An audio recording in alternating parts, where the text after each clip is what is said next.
पाक कलमे शहादत अशहदु अन ला इलाहा इल्लल्लाह वहदहु ला शरीका लहू व अशहदु अन्ना मुहम्मदन अब्दुहु व रसूलुहु। कलमे पाक कलमे शहादत अशहदु अन ला इलाहा इल्लल्लाह वहदहु ला शरीका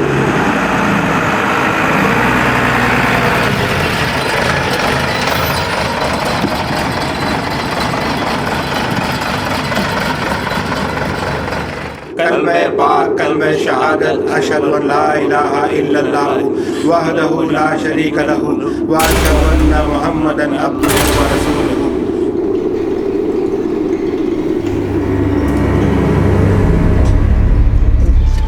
रुखसार की अम्मी चलो जल्दी।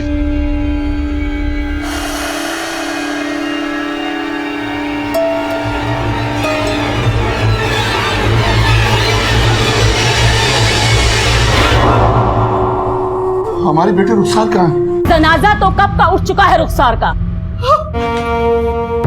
क्या कहा आपने? मैयत निकाल दी आप लोगों ने? इकलौती औलाद थी हमारी, इतनी भी क्या जल्दी थी दफनाने की? थोड़ा इंतजार तो कर लिया होता। मैयत को ज्यादा देर तक नहीं रोका जाता, जानते हैं ना आप। अरे कम से कम एक बार दीदार तो करा देती हमारी बेटी का। जाइए कोशिश करिए, कब्रिस्तान में शायद दीदार भी हो जाए। चलिए मेरे बेटे के पास चलिए।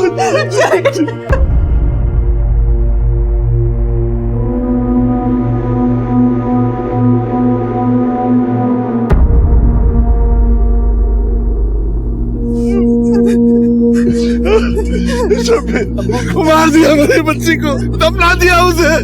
क्या करता? बीमार थी मेरी रुखसार, मैयत को कब तक रोक के रखता घर पे? गर्मी कितनी है, मगरिब भी होने को है। हम नहीं मानते इस बात को।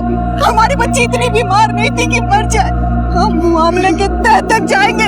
और ये मत समझना कि मेरी बच्ची को दफन कर दिया तो तुम्हारा गुनाह भी दफन हो गया। हम खोद खोद के निकालेंगे, छोड़ेंगे नहीं तुम्हें। अम्मी मिट्टी की अमानत थी, मैंने मिट्टी को सौंप दिया बस। हमारे रुखसार का वक्त आ गया था अब्बू। अरे वक्त तुम्हारा आएगा, अल्लाह का कहर टूटेगा तुम्हारे ऊपर। कहाँ है मेरी बच्ची? रुखसार, मेरी बच्ची। रुखसार गया मेरी जाना तो मेरी बच्ची के पास, जाना मेरी बच्ची।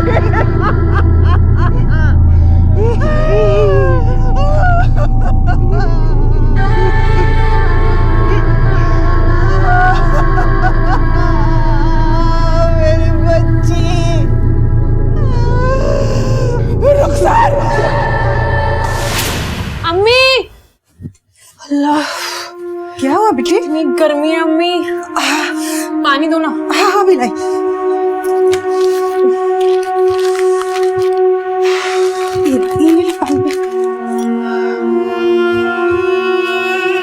कमबख्त लाइट को भी ना अभी ही जानी थी। ये छाता बिना किसी काम का नहीं रहा। इसीलिए तो बोलती हूँ बेटा कि कहीं भी जाकर शाम को जाकर ठंडा ठंडा। अम्मी, मुझसे ये गर्मी बिल्कुल बर्दाश्त नहीं होती। मेरा बच्चा।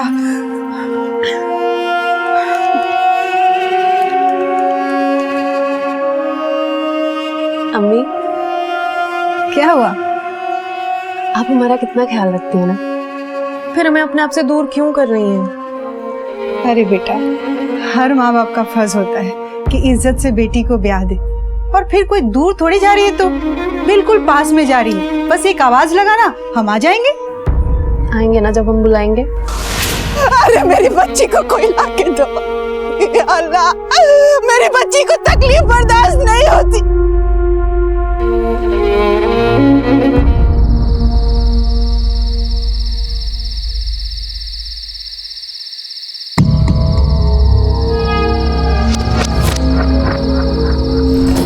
नमस्कार, आदाब। क्राइम पेट्रोल डायल 100 में आप सबका स्वागत है। अक्सर ऐसा कहते हैं कि मौत जिंदगी का आखिरी पड़ाव है। जिंदगी के दिए दर्द, तकलीफों और परेशानियों से छुटकारा है मौत। मौत पर आकर सबकी कहानी खत्म हो जाती है। हमारा आज का ये केस किसी की मौत से तो शुरू हुआ, लेकिन उसके बाद जो जुर्म की रोंगटे खड़े कर देने वाली कहानियां सामने आई वो नाकाबिले यकीन है। औज़ु बिल्लाहि मिनश शैतानिर रजीम, बिस्मिल्लाहिर्रहमानिर्रहीम, अल्हम्दुलिल्लाहि रब्बिल आलमीन, अर्रहमानिर रहीम, मालिकि यौमिद्दीन, इय्याका नअबुदु व इय्याका नस्तईन, इहदिनस सिरातल मुस्तकीम, सिरातल्लज़ीना अनअमता अलैहिम। मौलवी साहब, ये सुराग कैसा है? रहमत साहब, बड़े बुजुर्गों का कहना है कि जल्दी कब्र धंसने से अच्छा होता है। मौलवी साहब, ये धंसी नहीं है, किसी ने खोदा है। क्या कर महमूद भाई, यहाँ खोदो तो देखो तो क्या है।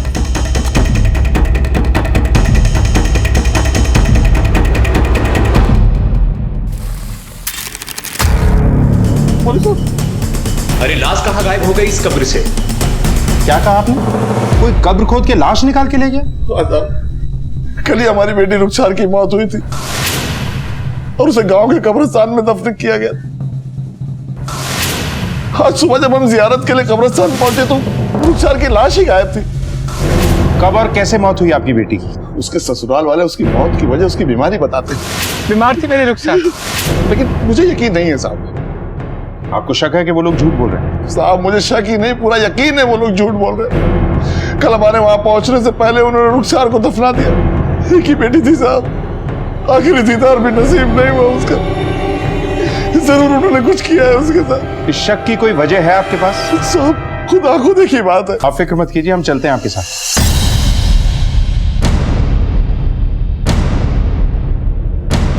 सर, बड़ी अजीब बात है, लाश कैसे गायब हो सकती है? आसपास अच्छे से चेक करो, देखो कुछ मिलता है क्या। सर, ये भी तो मुमकिन है कि लाश को कोई जंगली जानवर ले गया हो। देखो, ये किसी जानवर का काम नहीं हो सकता। रहमत मियाँ के हिसाब से कब्र से लाश निकालने के बाद कब्र को दुरुस्त किया गया। ये किसी इंसान का ही काम हो सकता है। यहाँ का गोरखन कौन है? साहब, मैं हूँ साहब। कैसे हुआ ये सब? साहब, मुझे नहीं मालूम साहब। कल रात को मैं 9 बजे के बाद चला गया साहब, उसके बाद ही हुआ होगा साहब। और साहब, इधर तो जंगली जानवर बहुत घूमते हैं, इधर तो डर के मारे कोई रात को आता भी नहीं साहब।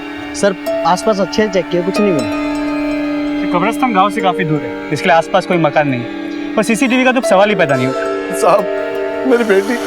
रहमत मियाँ, आप चिंता मत करें, हम पूरी कोशिश करेंगे। इस गोरखन के बारे में पता लगाओ, इसकी पूरी डिटेल निकालो। अब हमें रुखसार की मौत के बारे में भी पता करना होगा कि वाकई वो किसी बीमारी से मरी है या वजह कुछ और। लेकिन सर, लाश को कोई क्यों ले जाएगा? क्या कारण हो सकता है? कारण कई हो सकते हैं चौहान। रुखसार की लाश कब्र से गायब थी। क्या रुखसार की मौत उसकी बीमारी का ही नतीजा था, या फिर उसकी लाश को किसी जुर्म से पर्दा हट जाने की डर की वजह से गायब किया गया था, या फिर इस सब के पीछे कारण कुछ और ही था? रुखसार के पिता रहमत मियाँ ने पुलिस के सामने इंसाफ के लिए पुकार बुलंद की थी। मेरी बेटी की लाश ढूंढ दीजिए साहब। पुलिस के सामने एक ऐसा अनोखा और चुनौती भरा केस था जहां एक लाश को गायब करने वाले को खोज निकालना था। पुलिस ने पूरी सूझबूझ के साथ इस केस की संजीदगी को समझते हुए तहकीकात की शुरुआत की।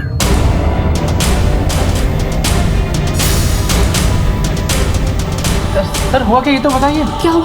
पूरे घर की तलाशी लो। क्यों? क्या हुआ ये तो आप हमें बताएंगे। रुखसार की मौत कैसे हुई? सर, 3 साल हुए थे शादी को, उसके बच्चा नहीं ठहर रहा था तो डिप्रेशन की शिकार हो गई। कहीं ऐसा तो नहीं कि तुम्हारे दिए हुए डिप्रेशन की वजह से उसका बच्चा नहीं हो रहा था? नहीं सर, ऐसा नहीं है। उसका इलाज तो शहर की सबसे बड़ी general physician doctor Sunita Narang से चल रहा था। डॉक्टर ने उसको टेंशन लेने से मना किया था, लेकिन वो डिप्रेशन से उभर ही नहीं पाई। और अगर रुखसार इतनी ही बीमार थी, उसे अस्पताल में एडमिट क्यों नहीं किया? यहाँ घर पे रख के उसकी मौत का इंतजार कर रहे थे। उसे उसके माँ बाप के घर भी भेज सकते थे, और इतना ही नहीं तो उनके आने से पहले उसे दफन भी कर दिया। दरअसल रुखसार हॉस्पिटल में एडमिट होना ही नहीं चाहती थी और ना ही अपने माँ बाप के घर जाना चाहती थी, और जब लेने आते थे तो उनको मना कर देती थी। कहती थी कि डोली में बैठकर आई हूँ तो जनाजे में ही निकलूंगी। अब बताइए साहब, अब अचानक मर गई। हमने उसके माँ बाप को भी इत्तला किया था, वो लोग वक्त पर नहीं आए साहब। अब लाश को लेकर कब तक बैठे रहते, हमने उसको दफना दिया। इसका मतलब ये तो नहीं साहब कि हमने कुछ कर दिया। रुखसार की लाश कब्रिस्तान से गायब है। और तुम तो सुबह जियारत के लिए भी नहीं गए। कहीं ऐसा तो नहीं कि उसकी लाश के गायब होने में तुम दोनों का ही हाथ है, ताकि सच्चाई से पर्दा ना उठ जाए? मैं जियारत के लिए जाने वाला था। अभी इस वक्त? साहब, तो जिंदा रहकर हमारे लिए किसी काम की नहीं तो लाश का हम क्या करेंगे साहब? हम जाइए, आप उसे ढूंढिए कहीं। वो तो हम पता कर ही लेंगे, लेकिन अगर ये पता चलता है कि इस सब में आप दोनों का हाथ है, तो बाकी की जिंदगी तो आप पक्का जेल में काटोगे, और बची हुई जिंदगी आप डिप्रेशन में बिताओ। रुखसार की डेथ सर्टिफिकेट दिखाइए। हाँ।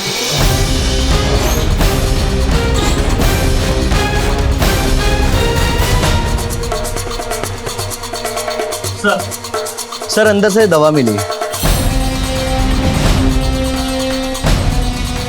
नींद की दवाई है? ये रुखसार की? हाँ सर, वही लेती थी, डॉक्टर सुनीता नारंग ने प्रिस्क्राइब किया था। सर, रुखसार के ससुराल वाले जैसे दिखते हैं वैसे है नहीं, जरूर कुछ छुपा रहे हैं। ऐसा तुम्हें क्यों लगता है? सर, रुखसार को बच्चा ना होने की वजह से उसकी सास मुमताज उससे हमेशा नाराज रहती और इसीलिए रुखसार डिप्रेशन में थी, नींद की गोलियां भी ले रही। उसका ट्रीटमेंट डॉक्टर सुनीता नारंग के पास चल रहा था। सर, ये रुखसार की मेडिकल रिपोर्ट।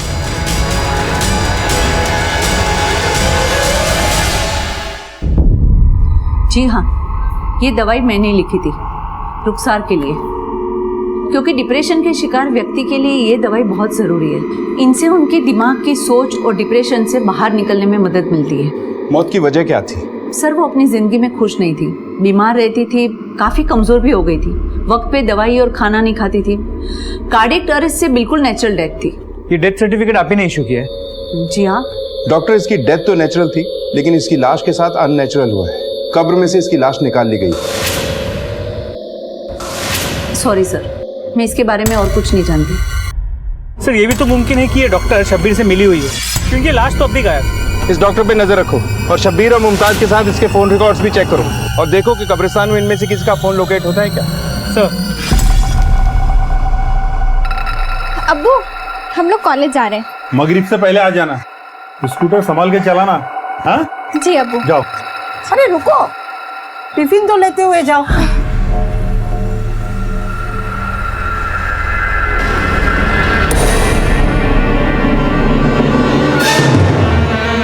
सर, मुमकिन है कि रुखसार की लाश कब्रिस्तान के बाहर गई ना, उसे एक कब्र से खोद के दूसरे कब्र में दफन कर दिया गया ताकि उसकी मौत का राज बाहर निकल ना सके। और इस सब में वो गोरकन चौकीदार महमूद भी शामिल हो सकता है, क्योंकि एक आम आदमी के लिए अकेले कब्र खोदना बड़ा मुश्किल काम है। चौहान, इस कब्रिस्तान को एक बार फिर से चेक करते हैं, देखते हैं कि क्या वहां कोई नई कब्र है या कोई ऐसी जगह जिसे अभी अभी खोदा गया हो। इस केस की जड़ तक पहुंचने के लिए रुखसार की लाश का मिलना बहुत जरूरी है।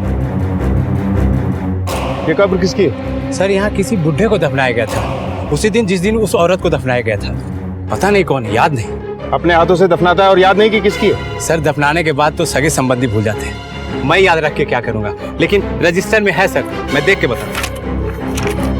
ये सर असगर कुरैशी। पता करो कि ये एंट्री सही है या फेक बनाई गई है। कोई असगर कुरैशी नाम का आदमी मरा भी था या नहीं, और रुखसार के घर वालों को बुलाओ, कहीं कोई इन्फॉर्मेशन हमसे मिस ना हो जाए। और इस महमूद पे भी नजर रखो। सर, सारी सच्चाई बॉडी के हाथ में आने के बाद ही सामने आ पाएगी, हमें खोज तेज करनी होगी। आप यकीन कीजिए साहब, रुखसार की ससुराल वालों ने उसे तड़पा तड़पा के मारा, और ये लाश भी उन्होंने ही गायब की है सबूत मिटाने के लिए, ताकि आप लोग उन लोगों तक ना पहुंच सके। ये भी तो हो सकता है कि रुखसार की लाश गायब करने में शब्बीर और मुमताज का हाथ हो ही ना। क्या शादी से पहले रुखसार का किसी के साथ अफेयर था या कोई दुश्मनी? हाँ साहब, एक दुश्मन हो सकता है, फैजल। वो अक्सर रुखसार के पीछे पड़ा रहता था। जब रुखसार की शादी मैंने शब्बीर से की और वो विदा होकर शाहपुर आ गई थी, तब से फैजल भी गायब था। तकरीबन 3 साल बाद मुझे वो रुखसार की कब्र पे उस वक्त दिखा जब लोग उसे दफन करके जा चुके थे। मेरी बच्ची कहाँ चली गई तू छोड़ के? तू क्या कर रहा है यहाँ? आपने मेरे और रुखसार के बीच में जो दीवारें खड़ी करनी थी कर ली, पर अब वो मरकर मिट्टी में मिल चुकी है।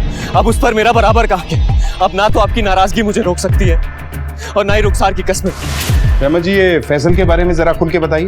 ये फैसल अताउल्लाह का बेटा है जो सूदखोरी का काम करता है। साहब, ये फैजल की नजर एक बार रुखसार पर पड़ गई थी। वो आते जाते उसके पीछे पड़ा रहता था। और हिम्मत तो देखिए साहब, एक बार अकेले ही रुखसार का हाथ मांगने के लिए मेरे घर आ गया। चलो चलो निकलो यहाँ से। सोच भी कैसे लिया कि मैं अपनी बेटी का रिश्ता तुझे से सूदखोर की औलाद से कर दूंगा? आप मेरे और रुखसार के प्यार के बीच मेरे अब्बू को क्यों ला रहे हैं? सूद वो खाते हैं, मैं नहीं। जिस घर में हराम रोजी आती है उसका निवाला घर के हर इंसान के पेट में जाता है, और मैं अपनी बेटी को ऐसे घर में भेजकर उसका ईमान खराब नहीं करना चाहता। आप जो कहेंगे मैं वो करूंगा। रुखसार को मुझसे दूर मत कीजिए। दूर हो गई है वो। मेरी बात कान खोल के सुन लो, मैंने उसका रिश्ता शाहपुर में तय कर दिया है। अब अपने दिलो दिमाग से उसका ख्याल निकाल दो। रुखसार मेरी रूह में बसती है, मैं भी देखता हूँ कि आप उससे मुझे कैसे अलग करते हैं। मैं उसे हर कीमत पर हासिल करके रहूंगा। क्या आपकी बेटी भी उससे प्यार करती थी? शायद, लेकिन मेरी बेटी कभी मेरे फैसले के खिलाफ नहीं जाती। आप फैसल का स्केच बनवा दीजिए, शायद फैसल से हमें इस केस की गुत्थी सुलझाने में मदद मिले। फैजल का नाम सामने आते ही इस केस ने एक नई करवट ली, लेकिन सवाल अब भी यही था कि एक लाश को गायब करने के पीछे किसी का क्या मकसद हो सकता है। पुलिस हर पहलू, हर सिरे को टटोल रही थी। शब्बीर और रुखसार के रिश्ते में कुछ तो गड़बड़ था। हमें पानी देना एक गिलास।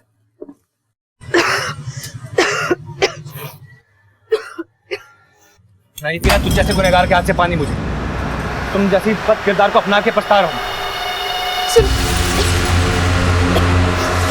सर गांव वालों से मिली जुली इंफॉर्मेशन मिली, लेकिन इतना तय है कि आपके रिश्ते खराब। सर हम अपनी तरफ से पूरी कोशिश कर रहे हैं, बहुत जल्द आपको रिजल्ट मिलेंगे। जी जय हिंद सर। सर फैजल का स्केच। हो सकता है रुखसार की मोहब्बत इस फैजल के दिल से निकली नहीं होगी। रहमत अली ने इन दोनों के प्यार को खत्म कर दिया। इसी वजह से रुखसार अपने माँ बाप से नाराज हो गई और उसने उन्हें अपनी बीमारी पर भी नहीं बुलाया, ना खुद ही वहां गई। खैर फैजल के स्केच को सर्कुलेट कराओ और इसकी तलाश तेज कर दो। जी सर। चौहान हम किसी भी एंगल को नजरअंदाज नहीं कर सकते और मुमताज और शब्बीर पे भी नजर रखो, क्योंकि मुजरिम तफ्तीश का सुराग लेने की कोई ना कोई गलती जरूर करता है। मैंने कोई जबान वबान नहीं दी थी, तुमने अपनी मन में कहानियां बना ली।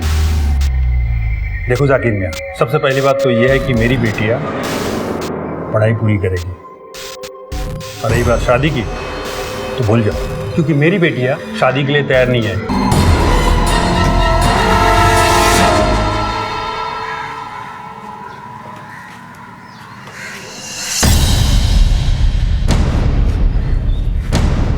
हम पर हाथ छोड़ती है, उड़ा देंगे साली को।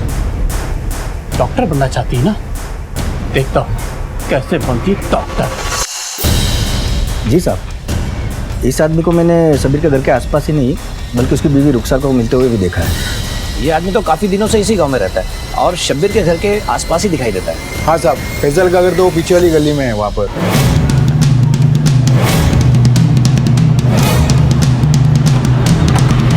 ताला है, पास पड़ोस में पूछताछ करो फैजल के बारे में। जी साहब कहिए। ये फैजल यहीं रहता है? जी साहब, ये मेरा ही घर है और ये फैजल लगभग 3 साल से यहीं किराए पर रहता था। अभी 3 दिन पहले बिना बताए कहीं चला गया। उसके माँ बाप का पता है आपके पास? जी साहब, ब्यावरा में बड़ी मस्जिद की गली में उनका घर है।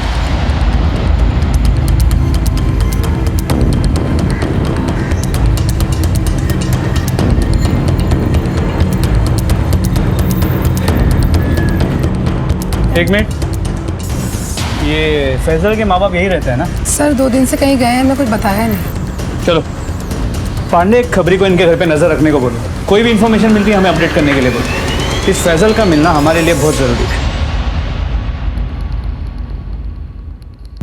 मैंने तेरी लड़की देखी है।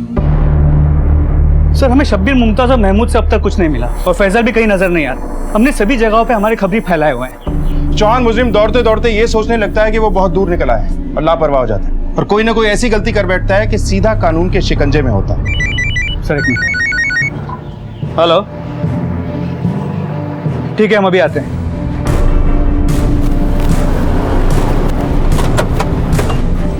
हटिए यहाँ से, हटिए हटिए, चलिए।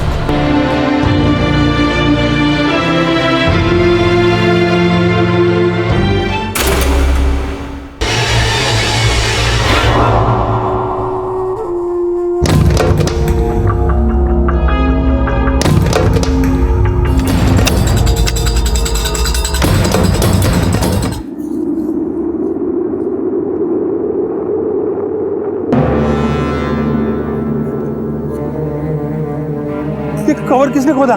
अरे इमाम मियां, ये देखो कवर खोदा हुआ है। अरे इलाज मियां, जल्दी जल्दी आइए।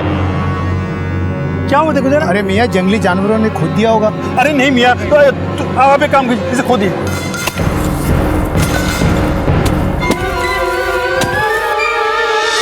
मेरी बच्ची की लाश कहाँ गई?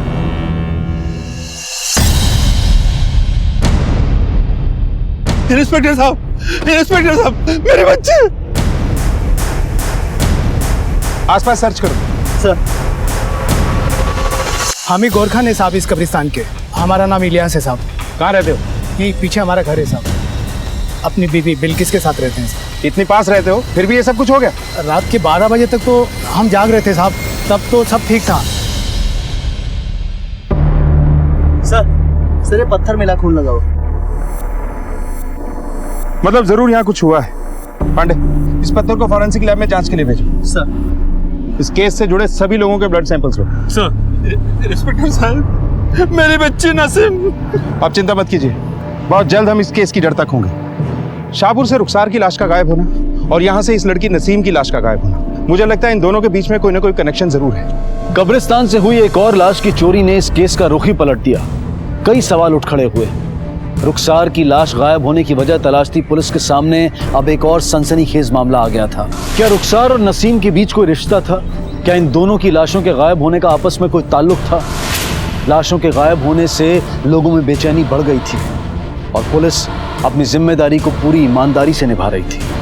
चौहान, पिछले हफ्ते में लाश गायब होने की ये दूसरी घटना है और खास बात ये कि गायब होने वाली दोनों बॉडीज जवान औरतों की। अब सर ये भी तो मुमकिन है कि दोनों कब्रिस्तान के गोरखान मिले हुए हैं और लाशों की तस्करी करते हो सकता है। एक काम करो, शब्बीर, इलियास और महमूद तीनों पर कड़ी नजर रखो। सर एक मिनट। हाँ देव बोलो।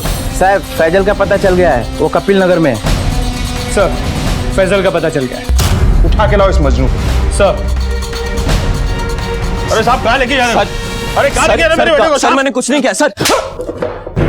देखो मजनू मियां, बचपन से जिस लड़की के पीछे पड़े थे, शादी के बाद भी जिसके चक्कर में अपना घर बार छोड़कर यहाँ किराए पे रहने चले आए, उस रुखसार की कब्र पे अपना हक जता रहे थे ना। आपने मेरे और रुखसार के बीच में जो दीवारें खड़ी करनी थी कर ली, पर अब वो मरकर मिट्टी में मिल चुकी है। अब उस पर मेरा बराबर का हक है। उस हक का इस्तेमाल करके लाश को कहाँ छुपा के रखा है? ये सब आप क्या कह रहे हैं सर? जो सच है वही बोल रहा हूँ। सच सच बता दे, रुखसार की लाश को कहाँ रखा है?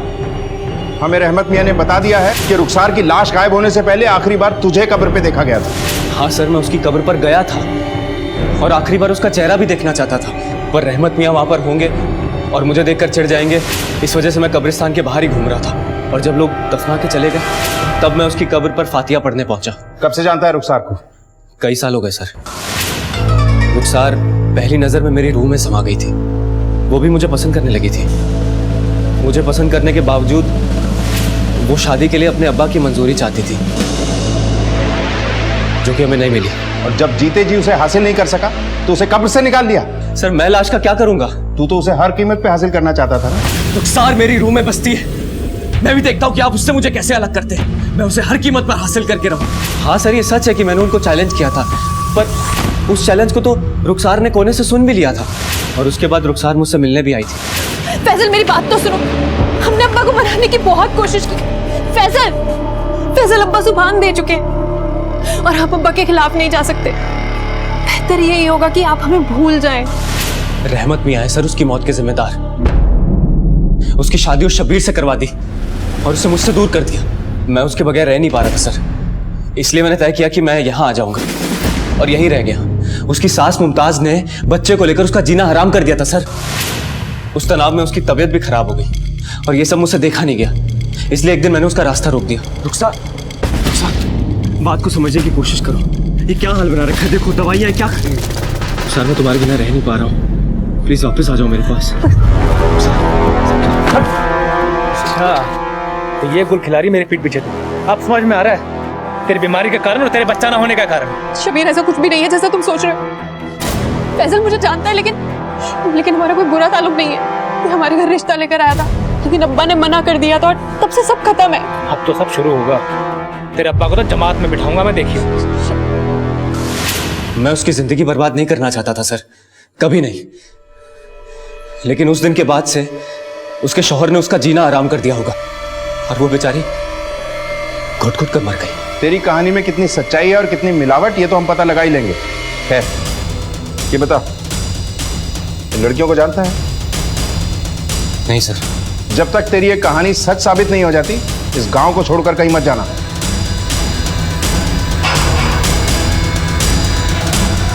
सर नसीम की पोस्टमार्टम रिपोर्ट।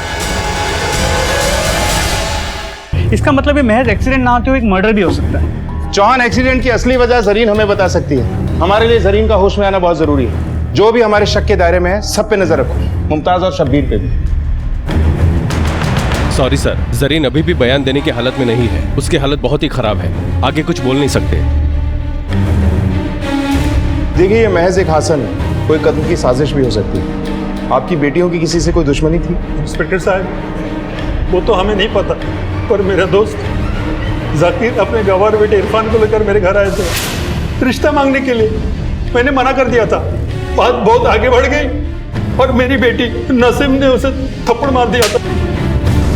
चौहान, कहीं उन लोगों ने अपनी बेइज्जती का बदला लेने की कोशिश तो नहीं की? उठा के लाऊं सर। रुखसार की गायब हुई लाश की गुत्थी अभी सुलझ भी नहीं पाई थी कि नसीम की लाश गायब हो गई। लेकिन इतना तो सामने आ ही गया था कि दोनों के घरेलू मामले ठीक नहीं थे। रुखसार पर तनाव हावी था, वो अंदर ही अंदर घुट रही थी। उसकी सास मुमताज और शौहर शब्बीर का रवैया उसकी तरफ बिल्कुल ठीक नहीं था। पुलिस ने इस मामले की तह तक जाने के लिए और लाशों को गायब करने वाले तक पहुंचने के लिए इस केस से जुड़े हर इंसान पर कड़ी नजर रखनी शुरू कर दी। सर, संदिग्धों पे छोड़े खबरियों से मिली इंफॉर्मेशन के हिसाब से शब्बीर को कई बार कब्रिस्तान में आते जाते देखा गया। जो आदमी जीते जी रुखसार का ना हो सका, मरने के बाद कब्रिस्तान के चक्कर काट रहा है, या फिर पुलिस की तहकीकात पे नजर रख रहा है। शब्बीर की मां मुमताज रुखसार की कब्र की मिट्टी सूखने से पहले ही इसके लिए नया रिश्ता ढूंढ रही है। चौहान, मुमताज को रुखसार कभी पसंद ही नहीं। दूसरे कब्रिस्तान के गोरखान इलियास को कई बार एक ढाबे पे सुरेश नाम के आदमी से मिलते हुआ देखा गया। ये सुरेश पहले मुर्दाघर में काम करता था और लाशों की तस्करी के लिए अंदर जा चुका है। इलियास की बीवी बिल्किस, इन दोनों के बीच झड़प हुई, जिसके बाद बिल्किस के सर पे चोट लगी। इलियास का एक भाई है इम्तियाज, जो उसके साथ नहीं रहता। एक गोरकन का इस तरह एक मुजरिम से मिलना किसी दूसरी तरफ इशारा करता है। माजिद ने जब अपने दोस्त जाकिर के बेटे इरफान का रिश्ता ठुकराया था, तो इरफान ने चाय की दुकान में नसीम और जरीना को सबक सिखाने की बात की। हम पर हाथ छोड़ती है, उड़ा देंगे साली। इस इलियास, सुरेश और इरफान को उठवाओ। सर।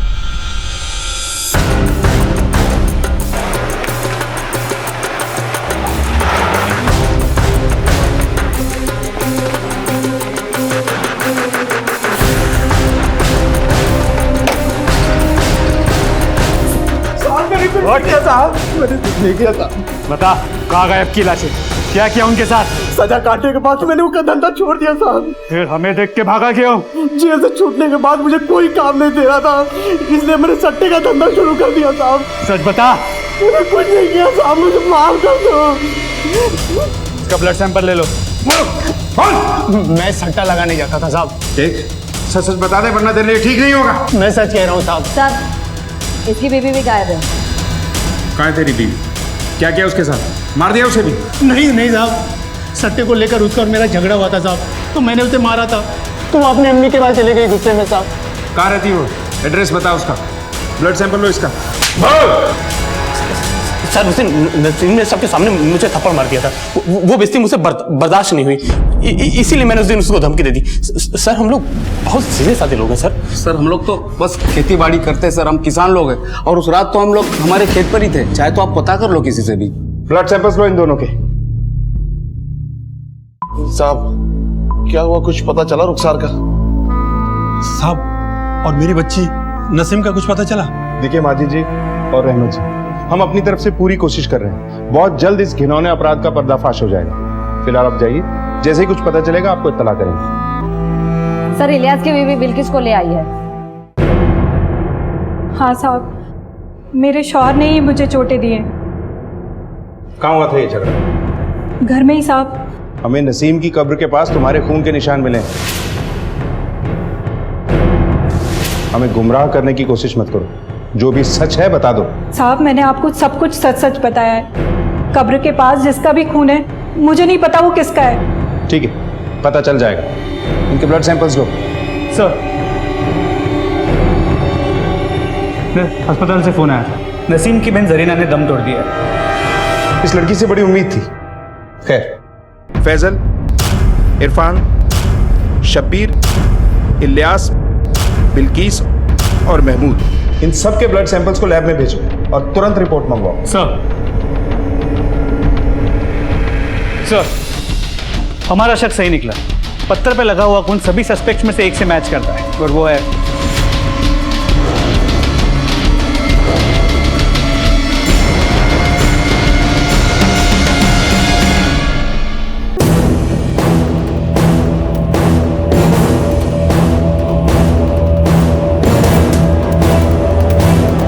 कल में पाक, कल में शहादत, ला इलाहा इल्लल्लाह। रुकिए नवाज भाई, कल में इस जनाजे को नीचे रखिए। मौलाना साहब, क्या बात है? आप अपनी बेटी की मैयत किसी और गांव में नहीं दफना सकते। गांव की इज्जत का सवाल है। आपको अपनी बेटी की मैयत इसी गांव में दफनानी होगी। अब तो जानते हैं कि यहाँ लाशों के साथ क्या क्या हो रहा है। चेक करो अंदर सब।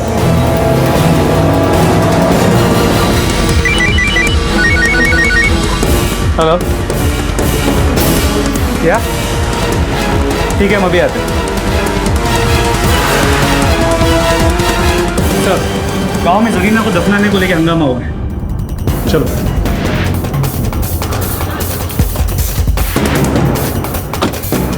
आप लोगों को परेशान होने की जरूरत नहीं है। लाशों को गायब करने वाला पकड़ा जा चुका है। अब इस गांव से कोई भी लाश गायब नहीं हुई। इंस्पेक्टर साहब, उसे हमारे हवाले कर दो, उसे हम खुद सजा देंगे। इंस्पेक्टर साहब, हबीब भाई सही कह रहे हैं, उसे हम लोगों के हवाले कर दीजिए। हम लोग सब मिलकर उसे सजा देंगे। क्यों भाई लोग? हाँ, एक मिनट देखिए, आप लोग कानून को हाथ में लेने की बात मत कीजिए।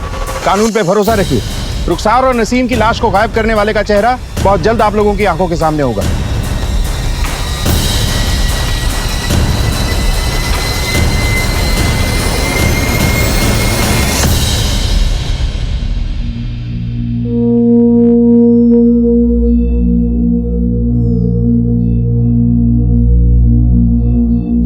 पुलिस ने दावा तो कर दिया था कि लाशें गायब करने वाला मुजरिम पकड़ा गया है, लेकिन क्या वो वाकई सही दिशा में जा रहे थे?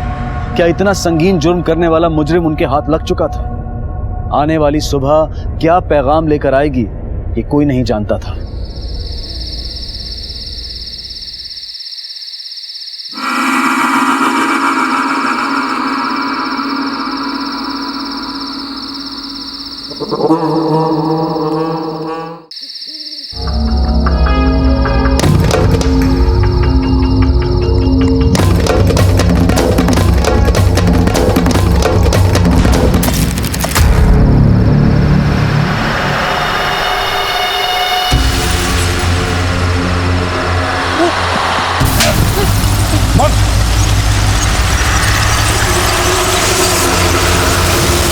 मैं तो बस यहाँ पे कब्र को ठीक कर रहा था और कुछ नहीं। झूठ मत बोल, तेरी भाभी ने हमें सब बता दिया है। अगर ये बात तुम लोगों की जुबान से निकली ना तो काट के यहीं गाड़ दूंगा। साहब, भाभी ना झूठ बोलती हैं। साहब, मैं तो बस कब्रों को ठीक कर रहा था साहब। हाँ, मैंने किया ये सब। सर, 1 साल पहले तक मैं अपने भाई इलियास के साथ उसी के घर पे रहता था। मेरे गांव में एक बहुत खूबसूरत सी लड़की थी जिसको मैं बहुत पसंद करता था। मैंने सोचा शायद ये मेरे दिल की बात समझेगी। महक ने ना मेरी बहुत बेइज्जती की थी। मैं बदले की आग में झुलस रहा था। महक को हमारे कब्रिस्तान में गाड़ा गया। उसके जिस्म की आग मेरे दिमाग में नाक बनकर डस रही थी। मैं सेक्स और बदले की आग में इतना झुलस रहा था कि मुझे साहब कुछ समझ में नहीं आ रहा था। आधी रात को उठकर मैंने उसकी कब्र खोदी।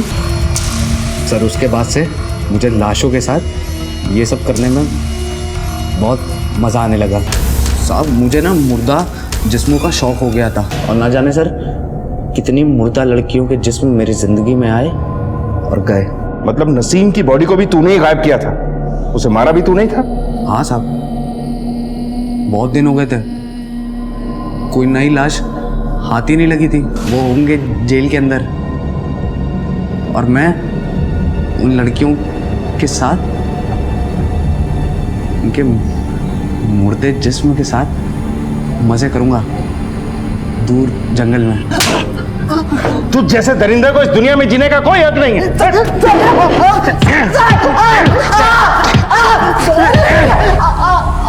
सारी सी जेल में।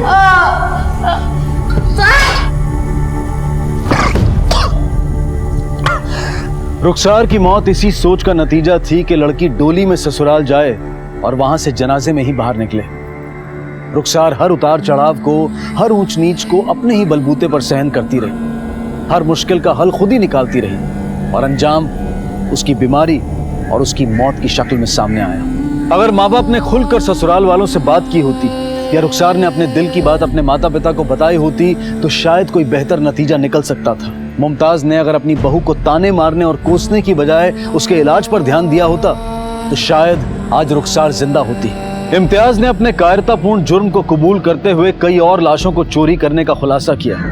लाशें चोरी करने, उनके साथ बलात्कार करने और महक, नसीम और जरी के कत्ल के लिए उसे हिरासत में लिया गया। नेक्रोफीलिया एक ऐसी अवस्था है जिसमें इंसान दरिंदा बन जाता है, मुर्दा जिस्म से अपनी प्यास बुझाता है। ऐसा मुजरिम इस हद तक गिर जाता है कि अपनी हवस को पूरा करने के लिए वो किसी की जान भी ले सकता है। अपनी कब्र खुद खोदना, ये मिसाल के तौर पर बोले जाने वाली एक कहावत है, लेकिन अगर ये कहावत किसी की जिंदगी की हकीकत बन जाए तो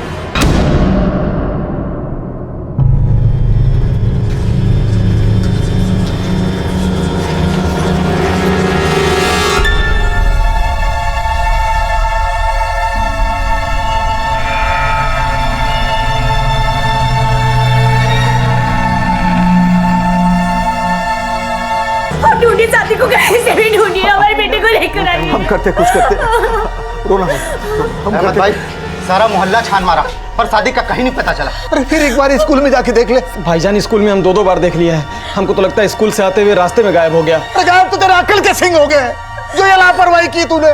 भाईजान शहर से आते हुए लेट हो गया था तो। अरे लेट हो गया तो हम क्यों बोलता, हम जाते स्कूल में लाने के लिए। हमारे सादिक की हिफाजत करना। इस तरह वक्त बर्बाद करने से कोई फायदा नहीं, चलकर पुलिस को खबर करते हैं। पुलिस? हाँ चलिए हम अभी आते हैं।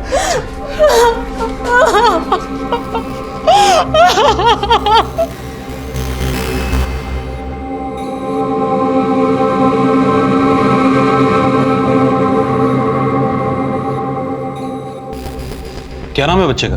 सादिक। हमारे घर के पास जो नगर निगम का स्कूल है उसमें पढ़ता है सादिक। स्कूल छूटने के बाद उसका चाचा उसको लाने के लिए जाता है, लेकिन आज ये लेट हो गया। साहब हम शहर से दुकान का सामान लेने चले गए थे। कैसा सामान? हमारी और भाईजान की एक टेलर की दुकान है, उसी का सामान। उसी में लेट हो गया साहब। लेकिन जब हम स्कूल पहुंचे तो गेट कीपर बोला कि सादिक खुद से चला गया है, लेकिन न रास्ते में मिल रहा है न कहीं घर पे पहुंचा। साहब आप लोगों को किसी भी शक है? कोई ऐसा आदमी जो सादिक को किडनैप कर सकता हो? साहब वो नहीं साहब, आप सादिक को जल्दी से ढूंढिए, बस उसकी माँ का रो रो के बुरा हाल हो रहा है। आप सादिक के स्कूल का नाम, उसका रोल नंबर, वो कौन सी क्लास में पढ़ता था, वो सब लिखवा दीजिए, हम पता करते हैं। जी सर। हाँ, मेरा सादिक मिल जाएगा ना? मिल जाएगा।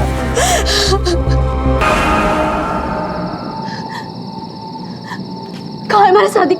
क्या बोली पुलिस? बताइए, जवाब दीजिए। मिल जाएगा, पुलिस ढूंढ रही है, मिल जाएगा।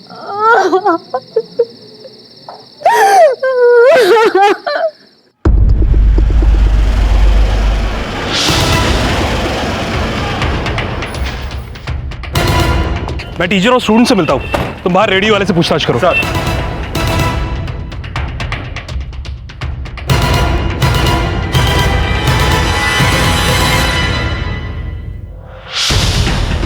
हाँ साहब, हमने इस लड़के को देखा है, कल एक औरत के साथ जा रहा था। कौन औरत? कैसी दिखती थी? साहब वो बुर्के में थी और चेहरा ढका हुआ था।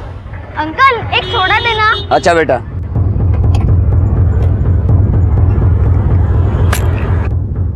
नमक कितना डालो? अरे बेटा सोडा। अंकल कल पी लूंगा।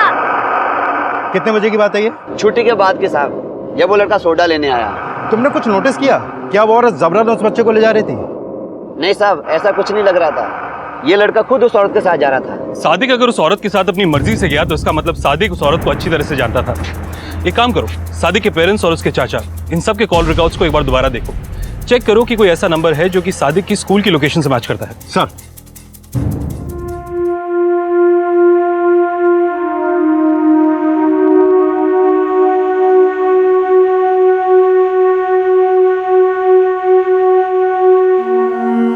अरे वाह, कितना अच्छा लिखा है।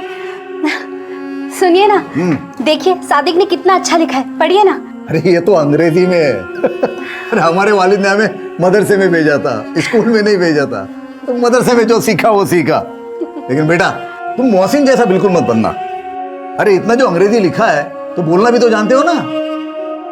उस दिन तुमने बोल के दिखाया था ना, अम्मी को बोल के दिखा। हाँ अबू। बोल। My name is Sadiq Khan. My father's name is Ahmed Khan and my mother's name is Farida Khan.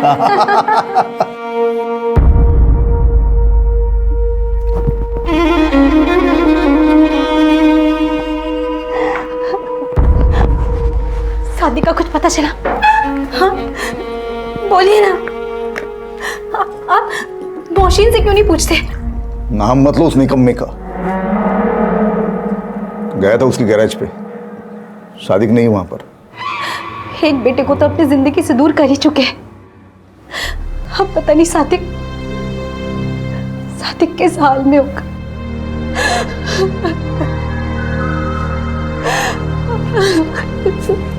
खुदा का भरोसा रखा।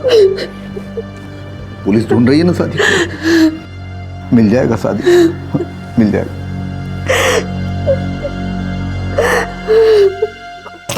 सर, सादिक की फैमिली में सबके कॉल रिकॉर्ड चेक किए, लेकिन ऐसा कोई भी नंबर नहीं मिला जो सादिक की स्कूल वाली लोकेशन से मैच करता है जब सादिक गायब हुआ था।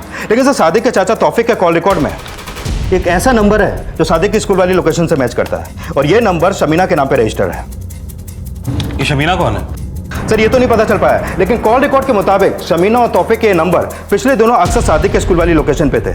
और सर, जब मैंने इस नंबर पे कॉल किया तो फोन बंद था। ये शमीना रहती कहाँ है? गणेशपुरा में, सादिक के स्कूल से 5-6 किलोमीटर दूर है सर। शमीना के कॉल रिकॉर्ड्स निकलवाओ। सादिक की किडनैपिंग से लेकर शमीना के फोन बंद होने तक शमीना का फोन कौन कौन सी जगह पर एक्टिव था, इसके बारे में तो पता करो सिंह। सर, तब तक हम पता करते हैं कि शमीना उस दिन सादिक के स्कूल के बाहर गई क्यों थी।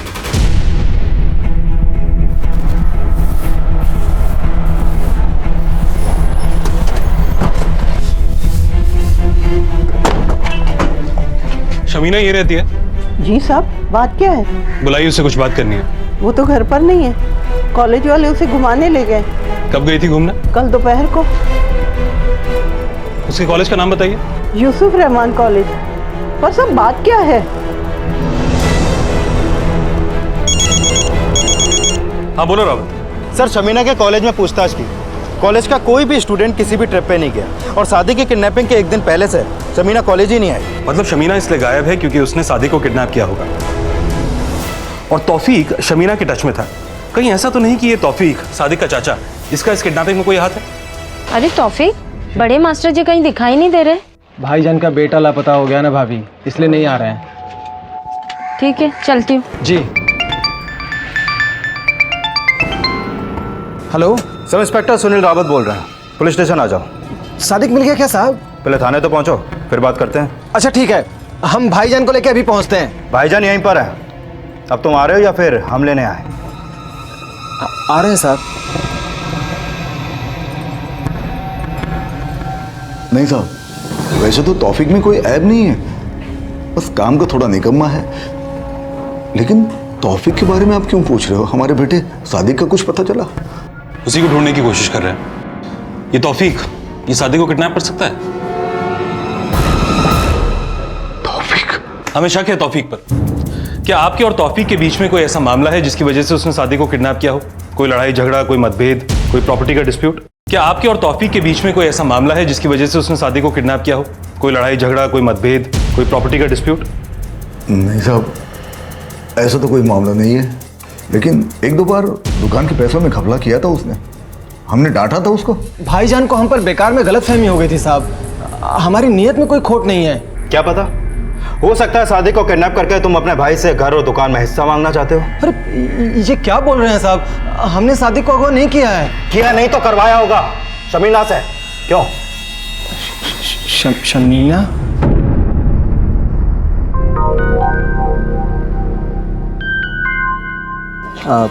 नाम क्या लिखूं आपका? शमीना शेख।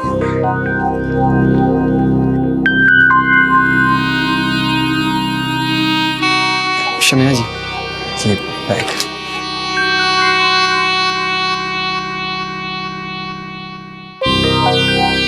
शमीना से हमारी मुलाकात 6 महीना पहले हुई थी साहब, और हम दोनों में प्यार हो गया। जब हम सादिक को स्कूल से लेने जाते थे तो वहीं टाइम निकाल कर हम शमीना से मिलते भी थे। वहीं पर हमने स्कूल के बाहर शमीना को सादिक से मिलवाया भी था। लेकिन साहब, हमने शमीना को सादिक को अगवा करने के लिए नहीं कहा। शमीना ऐसा कर भी नहीं सकती है साहब। अगवा नहीं कर सकती तो कहाँ गायब है वो, और क्यों? हमें खुद नहीं समझ में आ रहा है साहब। उस दिन हम शहर से आने में लेट हो गए थे। सादिक को स्कूल से लेकर हम शमीना से ही मिलने वाले थे, लेकिन न सादिक मिला न शमीना। हो सकता है तू जानता है शमीना सादिक को लेकर कहाँ गई है, लेकिन बता नहीं रहा। हम नहीं जानते हैं साहब, आप हम पर बेकार में शक कर रहे हैं। हमें तो लगता है कि सादिक को मोहसिन ने अगवा किया है। सर, पूछताछ में कंफर्म हो गया है कि मोहसिन सादिक का बड़ा भाई है, और ये भी सच है कि 6 महीने पहले सादिक के फादर ने गुस्से में मोहसिन को घर से निकाल दिया था। शमीना के गायब होने से एक बात तो साफ है कि सादिक को जिस औरत के साथ देखा गया वो शमीना ही थी, और इस शमीना का तौफीक के साथ कनेक्शन है। कहीं ऐसा तो नहीं कि तौफीक खुद को बचाने के लिए मोहसिन का नाम ले रहा है? एक काम करो, इस तौफीक पर नजर रखो। तब तक हम सादिक के पेरेंट्स से मिलते हैं और देखते हैं कि वो मोहसिन और तौफीक के बारे में क्या कहते हैं। सर। हाँ साहब, मोहसिन को हमने ही घर से निकाल दिया था। बचपन से उसका पढ़ाई में ध्यान ही नहीं था।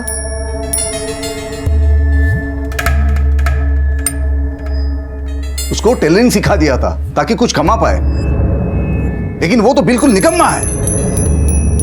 फिर दुकान का सामान खरीदने के लिए शहर भेजता था तो पैसों में हेराफेरी करता था। साहब, हम तो मोहसिन से बिल्कुल तंग आ गए थे। एक दिन एक अपाहिज लड़की का बाप हमारे पास आया, हमको बोला कि हमारा मोहसिन उसकी बेटी को छेड़ता है। आप ही सोचिए भाई साहब, अगर कोई आपकी बेटी के साथ छेड़छाड़ करेगा तो आप पर क्या गुजरेगी। वो बेचारी अपाहिज है और मोहसिन उसकी बैसाखी छीन कर उसे यहाँ वहाँ छूता है। जनाब, हमारे बेटे की हरकत पे हम शर्मिंदा हैं। आप फिक्र मत करिए, हम उसको सबक सिखाएंगे। मोहसिन हमारे लिए उसी दिन मर गया था साहब। हमारा उससे कोई मतलब नहीं है, इसलिए उसके बारे में आपको कुछ नहीं बताया।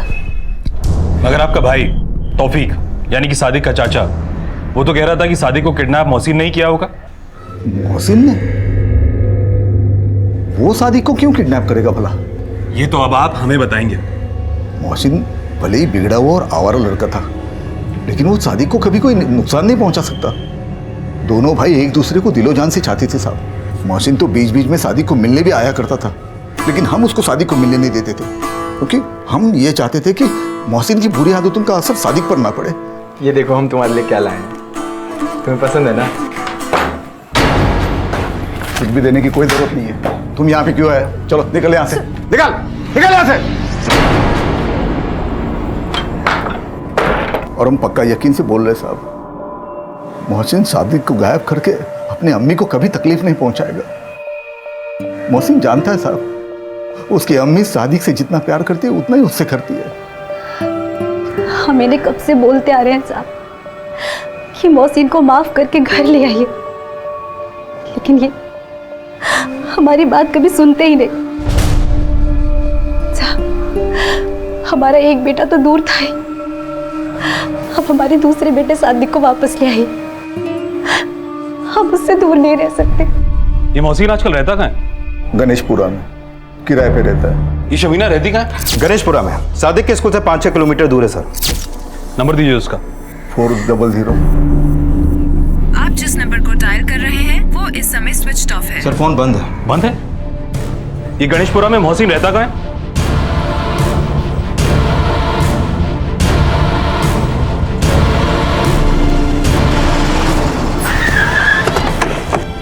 सर ये एड्रेस है।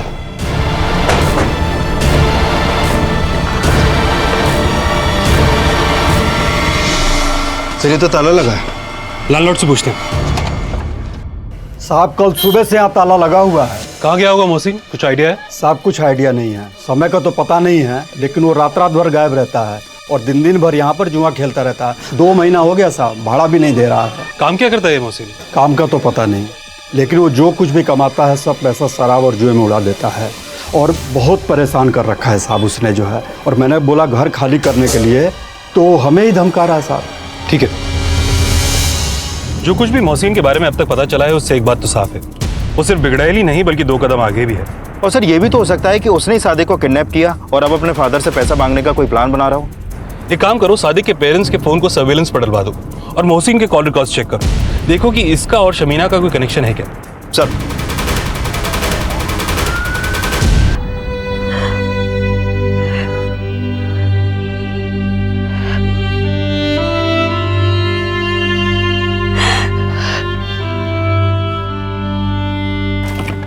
सर मोहसिन के कॉल रिकॉर्ड में शमीना का नंबर तो नहीं मिला, लेकिन एक नंबर अनवर नाम के लड़के का है। ये देखिए सर। अनवर? और अनवर का इन सबसे क्या लेना देना है? अनवर का कनेक्शन शमीना से है सर, और शमीना के फोन बंद होने के 1 घंटे बाद अनवर और मोहसिन का फोन भी बंद हो गया। और अनवर का ये नंबर गणेशपुरा के उसी एड्रेस पर रजिस्टर्ड है जहाँ पे शमीना रहती है। इसका मतलब अनवर और शमीना का भी आपस में कोई कनेक्शन है। इस अनवर से मिलना पड़ेगा। चलो।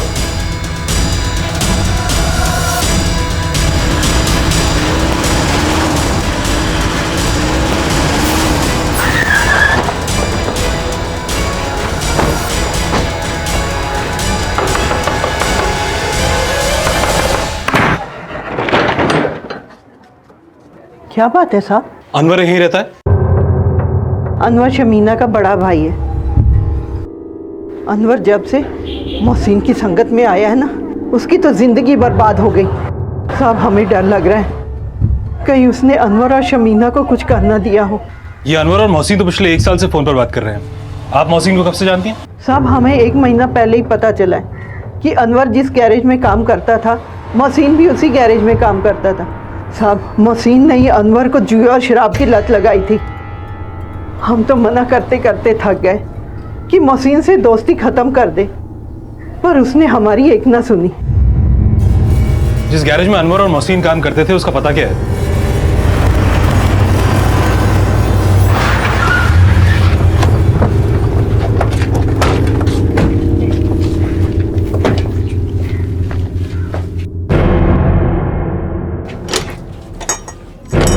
सर गैराज के वाले तो लखनऊ में रहते हैं, लेकिन अनवर की दुकान चलाता है, लेकिन यहाँ 2 दिन से ताला लगा हुआ है। ये दोनों और कहाँ मिल सकते हैं? इनका कोई और ठिकाना है? सर हमको इतना नहीं पता इनके बारे में। अनवर, शमीना और मोहसिन ये तीनों गायब हैं। अनवर की दादी कह रही है कि अनवर और शमीना को मोहसिन ने गायब किया है, जबकि सादिक कबाब कह रहा है कि मोहसिन अपने भाई सादिक को किडनैप कर ही नहीं सकता। मोहसिन भले ही बिगड़ा हुआ और आवारा लड़का था, लेकिन वो सादिक को कभी कोई नुकसान नहीं पहुंचा सकता। फिर ये तीनों गायब क्यों हैं? कहीं ऐसा तो नहीं कि ये तीनों आपस में मिले हुए हैं? और सर तौफिक और शमीना के रिलेशन का सादिक की किडनैपिंग और उन तीनों के गायब होने का क्या कनेक्शन हो सकता है? और ये भी नहीं समझ में आ रहा कि सादिक की किडनैपिंग हुई किस मकसद से, क्योंकि फिरौती का भी अभी तक कोई कॉल नहीं आया। रावत, कई बार किडनैपर्स एकदम से फिरौती की डिमांड नहीं करते। ये अहमद का फोन हमने अभी तक टैप किया हुआ है ना?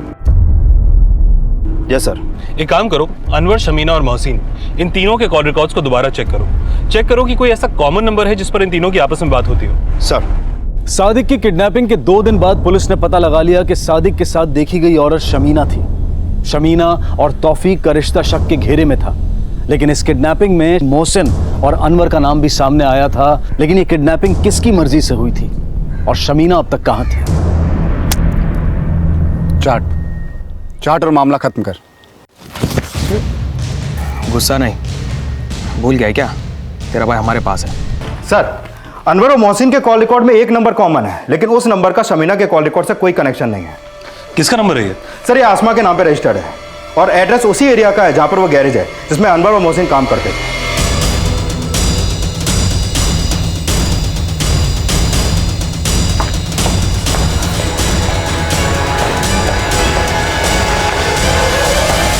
आसमा ये रहती है? जी कहिए, वो हमारी बेटी। बुलाइए उसे जरा। अब्बू, क्या हुआ अब्बू? आसमा अभी का नाम है? जी, मोहसिन और अनवर से कोई दोस्ती नहीं है हमारी। वो दोनों तो हमें फोन करके परेशान करते हैं।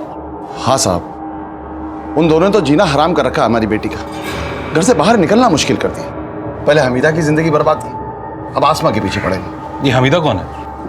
हमारी बड़ी बेटी है साहब, इससे 1 साल बड़ी। हमीदा का एक पैर पहले से ही खराब था साहब।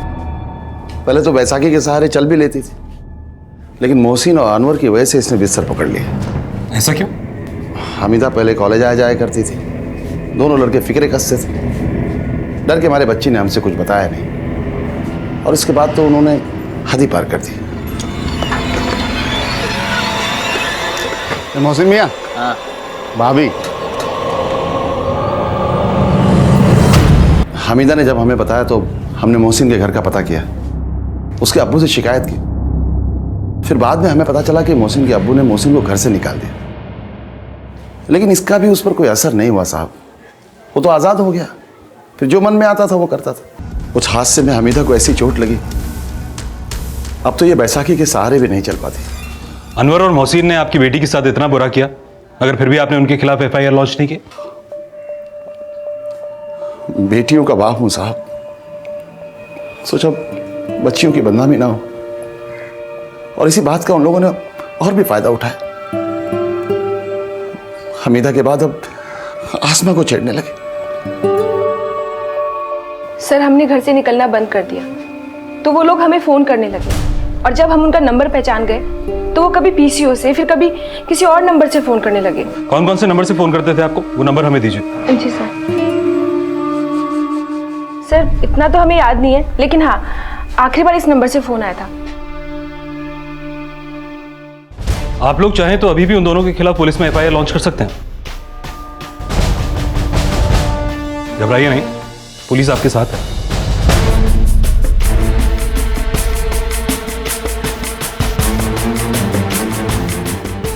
सर, आसमा ने जो नंबर दिया था वो बंद है।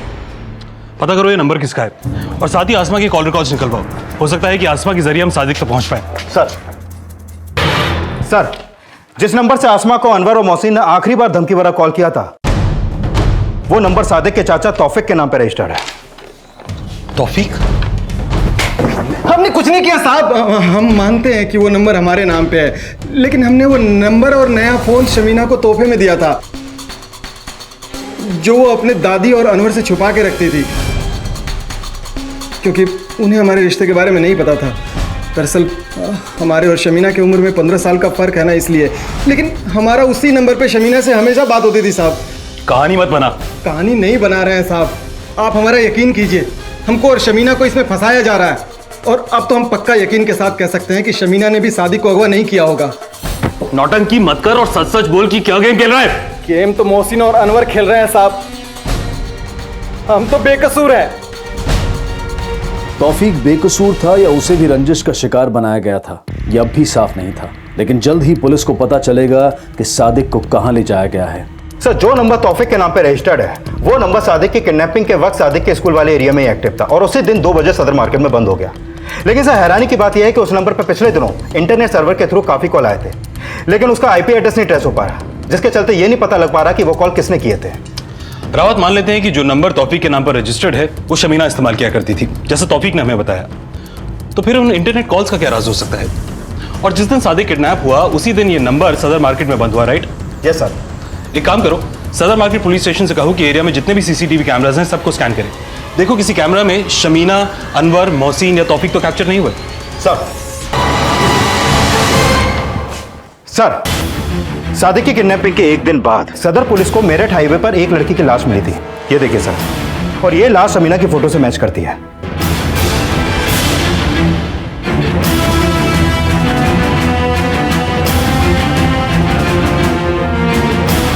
शमीना की हत्या गोली मारकर की गई थी, लेकिन उसके पास कोई आईडी और सामान नहीं मिला था।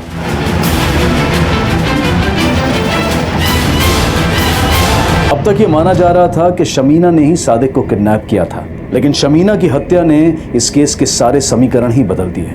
सर, शमीना की हत्या तो यही इशारा कर रही है कि शमीना को सिर्फ सादिक की किडनैपिंग के लिए ही इस्तेमाल किया गया है, लेकिन इसके पीछे अनवर और मोहसिन का ही दिमाग है या फिर तौफीक का? वो चाहे जो भी हो, मगर उसका कनेक्शन उन इंटरनेट कॉल्स के साथ जरूर है जो उस नंबर पर किए गए जो तौफीक के नाम पर रजिस्टर्ड है, और जिसके बारे में तौफीक का कहना है कि वो नंबर शमीना इस्तेमाल किया करती थी। सादिक खतरे में। सुनिए, हमारा सादिक खतरे में है, हमारा जी बहुत घबरा रहा है। आप कुछ कीजिए। कुछ नहीं होगा उसे। आप कुछ कर ही नहीं रहे। कुछ नहीं होगा हमारे सादिक को, कुछ नहीं होगा। अल्लाह पे भरोसा रख।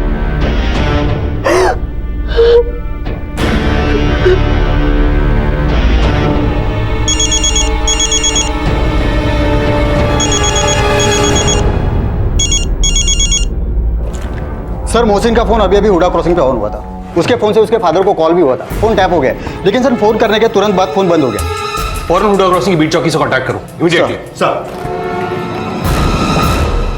आसमा, आसमा। जी अब्बू। अब सब्जी ले आया हूँ, जो अच्छा लगे वो पका लेना। लाओ, ये हम काट देते हैं। लड़कों के खिलाफ कंप्लेन ना करके बहुत बड़ी गलती की है। बेटी के बाप की 1000 मजबूरियां होती, और आपकी इन मजबूरियों की सजा आपकी बेटियों को ही मिली। अब्बू, यार तू कैसी बातें कर रही है बेटा?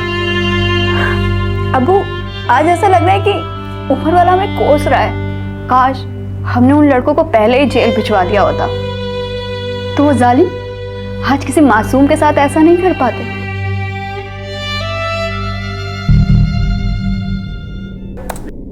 हेलो। हाँ मोहसिन। मोहसिन तू कुछ बोल क्यों नहीं रहा है? सादिक हमारे पास है। सादिक तेरे अगर पास? सादिक को सही सलामत चाहते हो तो 5 लाख का इंतजाम करना पड़ेगा। तो हमसे बदला लेना चाहता है? सादिक को घर पे छोड़ दे, नहीं तो मुझसे बुरा कोई नहीं होगा। सादिक देख। हाँ, hello hello hello Mohsin.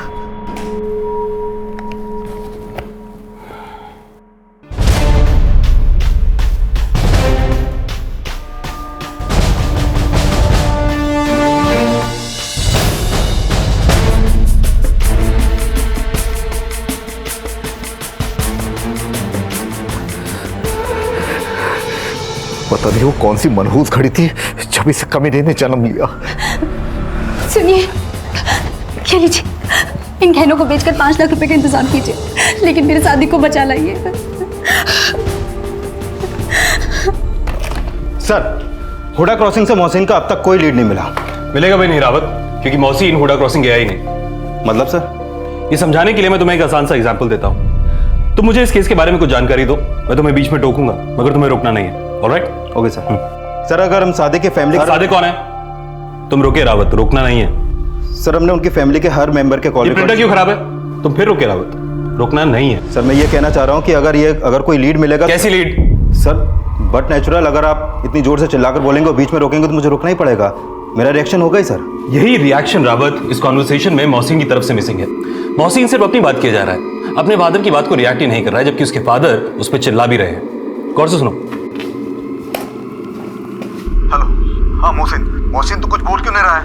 Sadiq हमारे पास है। सादिक तेरे अगर पास? सादिक को सही सलामत चाहते हो तो 5 लाख का इंतजाम करना पड़ेगा। एक और बात, सादिक हमारे पास है। सादिक तेरे अगर पास? सादिक को सही सलामत चाहते हो तो 5 लाख का इंतजाम करना पड़ेगा। तुम्हें इस कॉन्वर्सेशन में ट्रेन की आवाज सुनाई दे रही है? हाँ सर, लेकिन सर हुडा क्रॉसिंग के आसपास तो कोई रेलवे ट्रैक नहीं है। 10 किलोमीटर के रेडियस में रावत एक भी रेलवे ट्रैक नहीं है। ये इंटरनेट कॉल भी 15 सेकंड का है। शायद इंटरनेट कॉल करने वाले ने मोहसिन की आवाज को रिकॉर्ड किया और उसके बाद हुडा क्रॉसिंग पर जाकर मोहसिन के फोन से फोन किया। I am sure Rawat, Sadiq, Mohsin और अनवर किसी ऐसी जगह पर है जो किसी रेलवे ट्रैक के पास है। और इस आसमा ने जो हमें नंबर दिया वो तौफीक के नाम पर रजिस्टर था, राइट? Yes sir.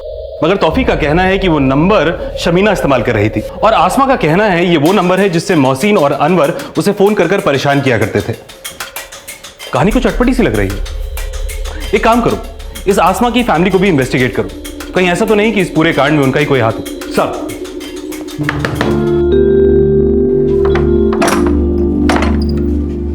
कहाँ गई थी आसमा? अब्बू, आपा के लिए दवा लेने गई थी, हमने बताया तो था आपको। अच्छा, तो यहाँ ठहर, हम आते हैं थोड़ी देर में। जी अब्बू।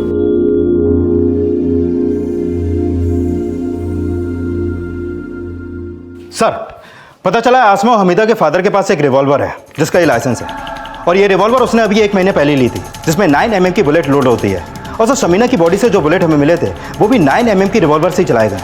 सर, और एक बात, हुसैन का गांव वाला घर जटोली में है और उसके घर से रेलवे ट्रैक बहुत नजदीक है। Railway track?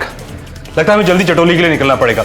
एक काम करो, हुसैन की गणेशपुरा वाले घर के सामने एक कांस्टेबल को तैनात कर दो। सर,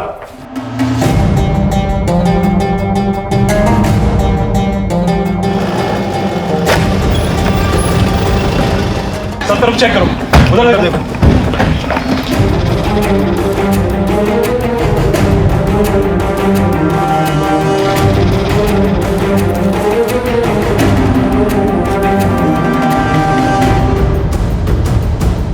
सर, ये एम्प्टी चल।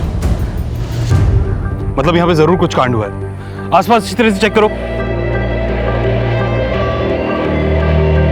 रावत, ऐसा लग रहा है ना कि भी हाल फिलहाल खोदा गया।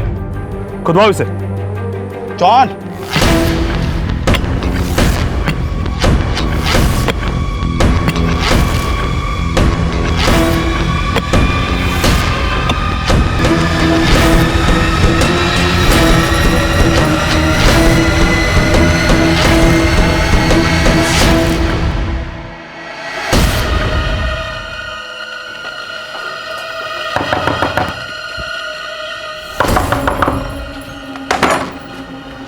साहब, आपके पास गन है? जी हाँ। आपने बताया नहीं? आपने पहले पूछा नहीं, और लाइसेंस भी है हमारे पास। दिखाइए।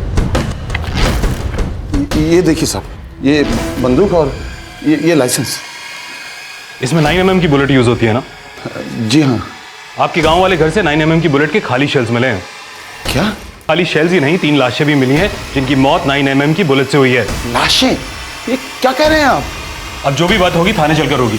अरेस्ट करो इन्हें। साहब, हमारी बात सुनिए साहब। साहब देखिए, हमारी बात सुनिए साहब। सर, अब्बू ने कुछ नहीं किया, जो किया है हमने किया।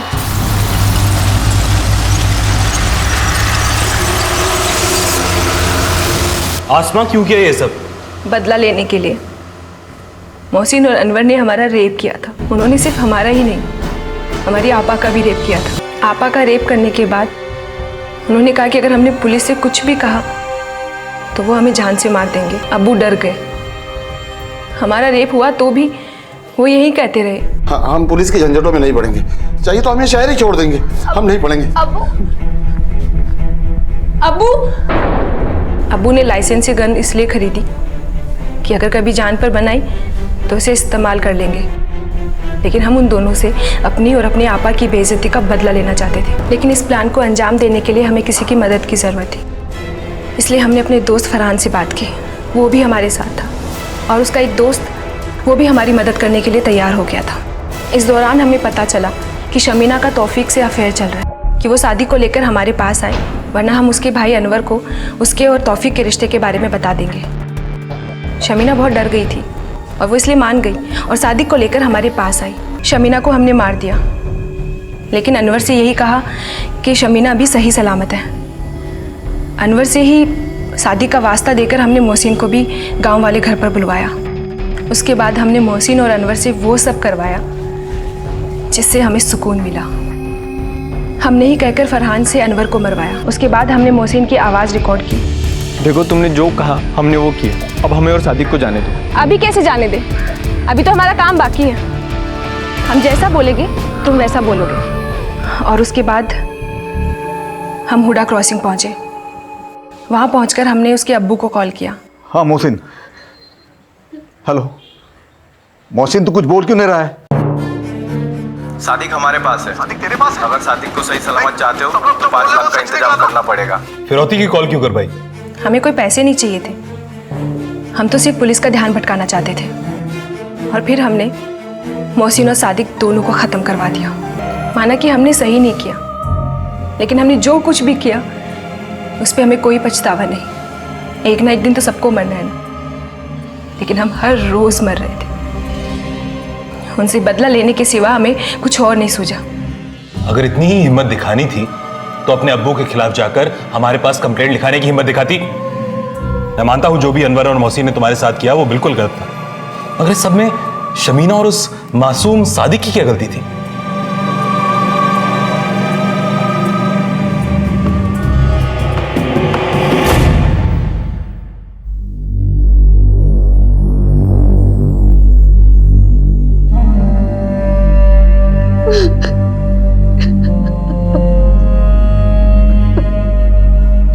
कहते हैं कि ऊपर वाले ने सबकी सांसें तय कर रखी हैं, लेकिन जिंदगी छीनने वाले को ऊपर वाले की कठपुतली कहना क्या दुनिया बनाने वाले पर मिथ्या आरोप लगाने की साजिश नहीं?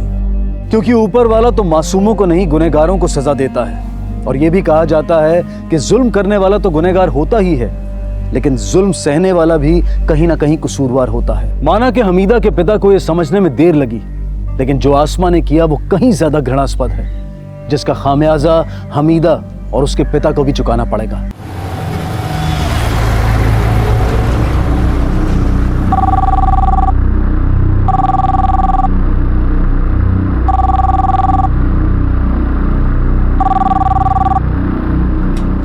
हेलो जी, प्रयास हेल्पलाइन।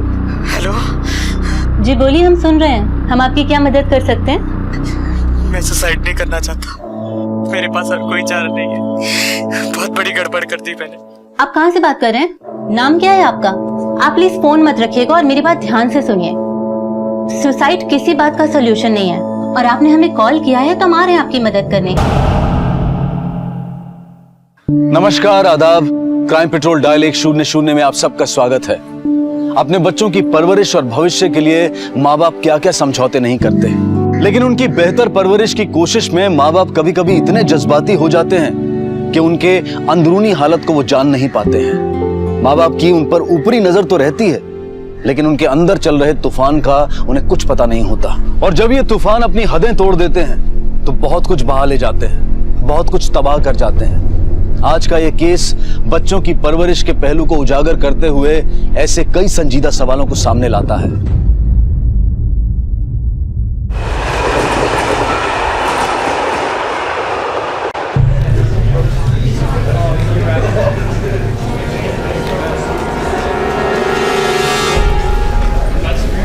एक्सक्यूज मी, एक मिनट, एक्सक्यूज मी।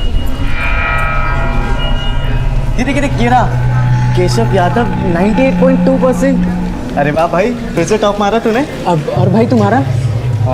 यहाँ चेक करने दे। ये देखिए रहा अभय यादव। क्या हुआ भाई?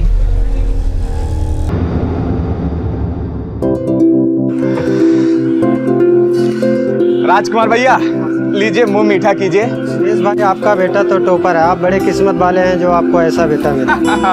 अब उससे सैंडविच की दुकान तो लगवाएंगे नहीं, है ना? देखिएगा एक दिन बहुत बड़ा नाम करेगा। एक कैशव, तुम हट जा बाजू, नहीं तो तेरे को भी पीट देंगे, बता रहे हैं हम। भाई साहब ये क्या लगा रखा है? बाहर तक आवाज आ रही, लोग सुनेंगे तो क्या कहेंगे? अरे सुनते तो सुने, हमको क्या करना है भाई? अरे तुम्हारा बेटा तो पास हो गया, तुम तो खुश हो। एक साथ डबल प्रमोशन लिया है, और ये फेल हो गया। नालायक, इसको छोड़ेंगे नहीं आज। चप्पल। भाई साहब इस तरह मार पीट करने से थोड़ा वो पास हो जाएगा। केशव पढ़ाएगा ना उसको, अच्छे नंबर से पास होगा। Hello hello. The number you have called is currently switched off. Hello hello police. Sir इस नंबर से एक लड़के ने प्रयास सुसाइड हेल्पलाइन पे फोन किया। वहां के ऑफिसर जब उससे बात कर रहे तो लाइन बीच में डिस्कनेक्ट हो गई। ना उसने नाम बताया अपना, ना ही location. The number you have called is currently switched off. फौरन इस नंबर की डिटेल्स निकलो और अर्जेंट बेसिस पर नेटवर्क कंपनी को फोन की लास्ट लोकेशन ट्रेस करने के लिए बोलो। मुंबई के उपनगर मीरा रोड में एक लड़का केशव अपनी जान देना चाहता था, लेकिन उसकी जिंदगी में ऐसा क्या हो गया था कि इतनी छोटी सी उम्र में वो इतना बड़ा कदम उठाने पर मजबूर हो गया था। सर कॉल ट्रैक होने में टाइम लग गया और कॉल ट्रैकर पैन करपाड़ा में एक अंडर कंस्ट्रक्शन बिल्डिंग दिखा रहा है। लेकिन सिम कार्ड तो किसी सुरेश यादव के नाम पर रजिस्टर्ड है, जिसकी उम्र 40 साल है। तो फिर ये हो सकता है वो नंबर इसके किसी जानने वाले के नाम पे रजिस्टर्ड है। सर इसके पेट और पीठ पर कोई भी चोट का निशान नहीं है, लेकिन खून फिर भी है, और इसके नाखूनों में भी खून है। चलो ऊपर देखते हैं, तुम यहीं रखो।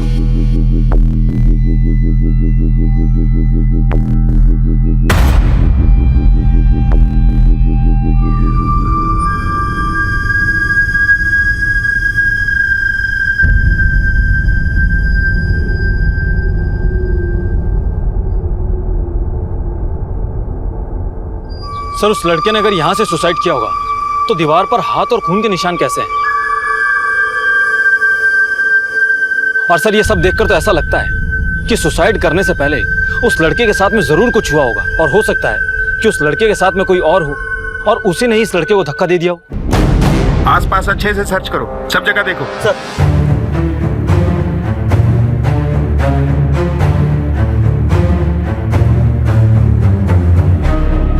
फोन की बैटरी डेड है, शायद इसी फोन से उसने हेल्पलाइन वाले नंबर पे कॉल किया होगा।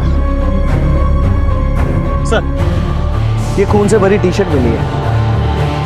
सर उस लड़के ने सुसाइड हेल्पलाइन पर फोन किया था, लेकिन ये एविडेंस देखकर तो ऐसा लग रहा है कि हादसे को एक अलग ही मोड़ दे रहे हैं। सुरेश यादव जिसके नाम पे ये सिम रजिस्टर्ड है, उससे मिलना होगा। बॉडी को पोस्टमार्टम के लिए भेजो और आसपास के लोगों से पूछताछ करो।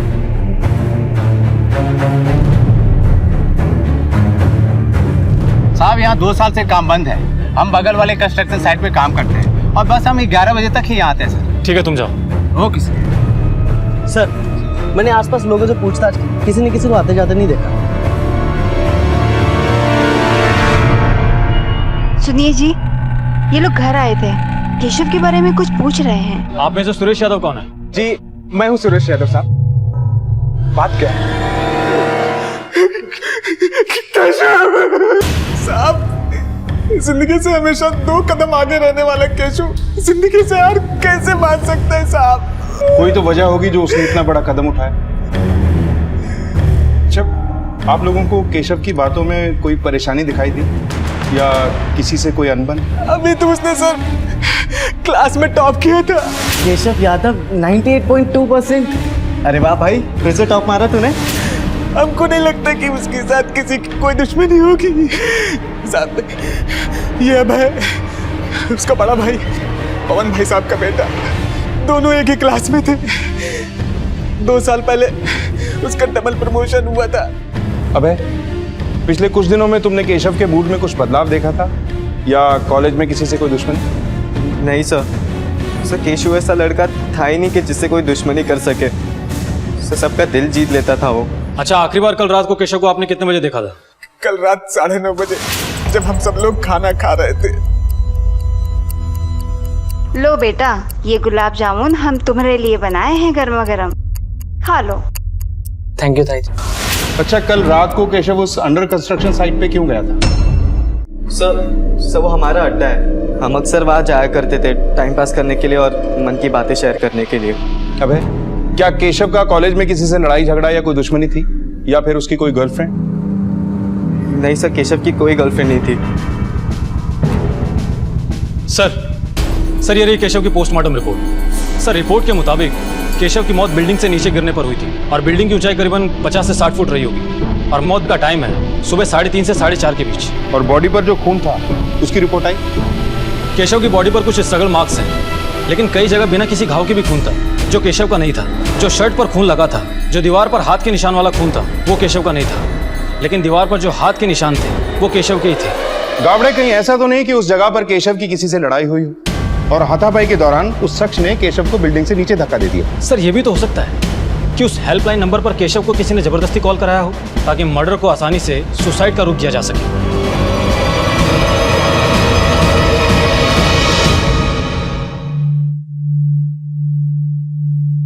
सर, केशव के कॉल डिटेल से ये तो साफ है कि वो इतना ज्यादा किसी का टच में नहीं था, लेकिन उसकी फोन मेमोरी में कुछ अश्लील फोटोज और वीडियोस मिले। केशव के बारे में जितना जाना है उनसे ऐसा लगता तो नहीं कि वो इन सब बातों में था। और सर, केशव के कॉल डिटेल्स के हिसाब से केशव रात को 1:30 बजे अपने घर से निकला था। हो सकता है वो किसी कॉल गर्ल से मिलने निकला हो या फिर उसकी कोई गर्लफ्रेंड हो जिसके बारे में कोई नहीं जानता। सर, कहीं ऐसा तो नहीं कि केशव के घर वाले हमसे कुछ छुपा रहे हैं? हो सकता है। केशव के दोस्तों, उसके पड़ोसियों और उसके कॉलेज में पूछताछ करो, जरूर कोई ना कोई सुराग मिलेगा। Yes sir.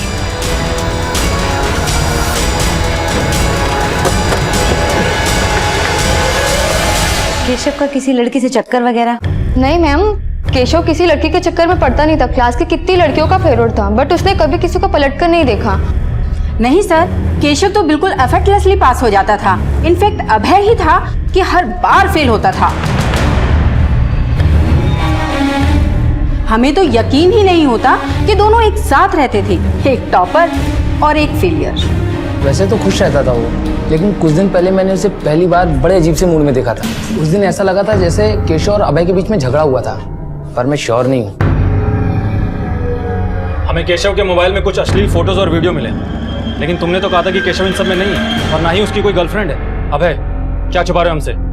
सर, कुछ भी नहीं। मैंने कभी केशव का फोन चेक नहीं किया और हमारे बीच में ऐसी बातें भी नहीं होती थी। अच्छा, ये बताओ, क्या इससे पहले केशव रात में घर से बाहर गया था? जहाँ तक मुझे मालूम है सर, नहीं। लेकिन उस रात को तो गया था, क्या तुमने नहीं देखा? सर, उस दिन तो मैं 11:30 बजे ही सो गया था और केशव भी तभी सो गया था। उसके बाद वो कभी गया वो मुझे नहीं पता। अच्छा, क्या तुम्हें कभी शक हुआ केशव पर कि वो किसी धंधे वाले से मिलने के लिए जा रहा हो? सर, हम ये सब मामलों में कभी नहीं पड़ते। हमने तुम्हारे कुछ दोस्तों से पूछताछ की है और उनका कहना है कि कुछ दिन पहले तुम्हारी और केशव की लड़ाई हुई थी वॉशरूम में। नहीं सर, मुझे याद नहीं है और शायद हुआ भी होगा। सर, केशव स्कॉलर जरूर था, मगर था तो वो इंसान ही ना, और गुस्सा तो इंसान को ही आता है। सर, हमने केशव के बारे में पूछताछ की। सब लोग केशव के बारे में अच्छा ही बोल रहे हैं, लेकिन गौर करने वाली बात तो ये है कि अभय की जिंदगी में उथल पुथल मचा हुआ है। स्कूल में स्टूडेंट्स का कहना है कि अभय एक बिलो एवरेज स्टूडेंट है, जिसकी वजह से उसका बाप नाराज भी रहता है। सर, कहीं ऐसा तो नहीं कि इसी जलन की वजह से अभय ने केशव को रास्ते से हटा दिया हो? जितना वो अपनापन दिखा रहा है, हो सकता है उसमें कुछ छुपा रहा हो। 20 जुलाई रात 1 बजे से लेकर केशव की मौत तक की डिटेल्स मिली क्या? जी सर, अभय उस रात को घर पर ही था, लेकिन केशव रात को 1:30 बजे घर से निकला था। जिस जगह वो गया वो सृष्टि कॉम्प्लेक्स के आसपास की है। अगर केशव जानबूझकर इतनी रात को सृष्टि कॉम्प्लेक्स गया था तो जरूर किसी से मिला होगा। सर, क्या ये पॉसिबल हो सकता है कि केशव जिससे मिलने के लिए गया हो वही उसका हत्यारा हो? लेकिन खून की क्या वजह हो सकती है? हो सकता है वजह केशव ना हो, वो सिर्फ निशाना बना हो। मतलब ये कि दुश्मनी केशव के पिता या उसकी फैमिली से हो और शिकार बना केशव। हो सकता है कि उसने सुसाइड ना किया हो, बल्कि उसका मर्डर हुआ हो।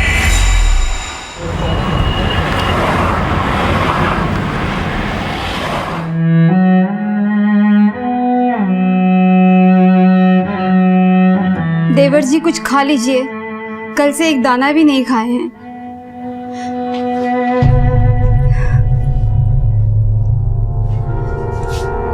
सुनिए अजी, सुनिए, देवर जी से बात कीजिए ना। 2 दिन हो गए, ना कुछ खाए हैं ना कुछ बात की है। एक बात बताओ, ये केशव के जाने से पूरी दुनिया खत्म हो गई है क्या? इतनी समझ नहीं है उनको। और दुकान जाएंगे नहीं तो कमाएंगे क्या, खाएंगे क्या और खिलाएंगे क्या? और अपने बच्चे के बारे में सोचेंगे कि नहीं सोचेंगे? देखो हटो, बाजू जाने दो हमको, चलो। क्या तुम लोग भी सब पता नहीं क्या करते हैं। पुलिस ने इस केस के एक एक पहलू को पलटना शुरू किया। केशव की मौत की जगह और उसकी रोजमर्रा की जिंदगी को बारीकी से टटोलना शुरू किया। केशव के मोहल्ले और आसपास के इलाकों में केशव से जुड़ी हर जानकारी इकट्ठा की जाने लगी।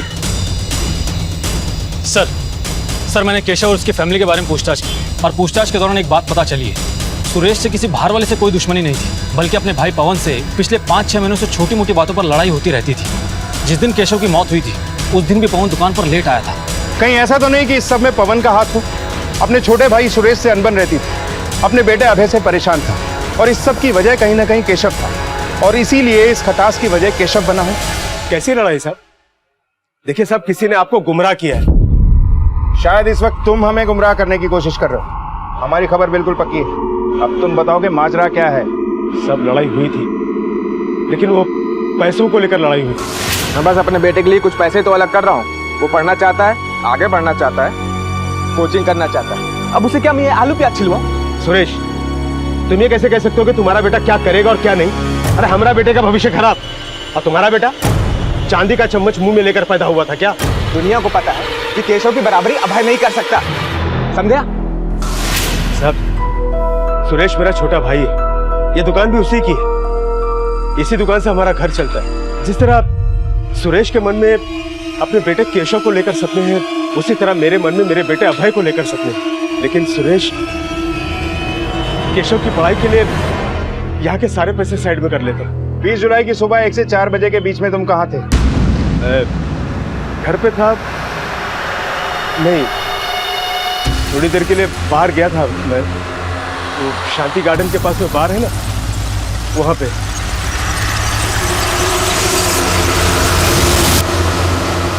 शांति गार्डन और सृष्टि कॉम्प्लेक्स दोनों एक ही लोकेलिटी में है, और इन दोनों एरियाज का सेलफोन टावर भी सेम ही है। कहीं ऐसा तो नहीं कि पवन उस रात बार में ना गया हो सकता है पवन का इरादा कुछ और ही हो। एक काम करो गाबड़े, पता करो कि पवन उस रात बार में गया था या नहीं, और अगर गया था तो कितने टाइम तक रुका। Yes sir. पवन, सच क्या है? हमने बार में पूछताछ की, तुम वहां नहीं गए थे, और कॉल रिकॉर्ड के हिसाब से उस रोज तुम्हारी किसी से बातचीत हुई थी। सच बता दो, इतनी रात को कहां गए थे और क्या कर रहे थे? साहब, दरअसल हमने आपसे झूठ बोला। हम चाहते थे कि हमारा बेटा अभय अपने कंपार्टमेंट के रीटेस्ट में फेल होने से बच जाए, इसलिए हम उसके टीचर के पास गए थे मिन्नत समाजत करने के लिए कि कुछ भी ले दे के कैसे भी हमारे बेटे को पास कर दे, और वो माना नहीं। और हमको बाहर किसी से पता चला कि एक आदमी है जो पैसे लेकर पेपर लीक करा के बच्चों को पास करा देता है, उसी से बात किए थे, पर वहाँ भी पैसों पर बात बनी नहीं। आप चाहें तो उसका नंबर है हमारे पास में, आप उससे बात कर लीजिए और टीचर से भी बात कर लीजिए। कावड़े, चेक करो। हाँ सर, ये बात तो सच है कि पवन जी रात दिन मेरे पीछे लगे थे अभय को एग्जाम में पास कराने के लिए, लेकिन उनकी बहुत मिन्नतों के बाद मुझे उन्हें उस आदमी का नंबर देना ही पड़ा, लेकिन शायद उनकी बात कुछ बनी नहीं। सर एक बात और, करीबन 1-1.5 महीने पहले केशव ने कुछ ऐसा किया था जिससे मैं चौंक गया था।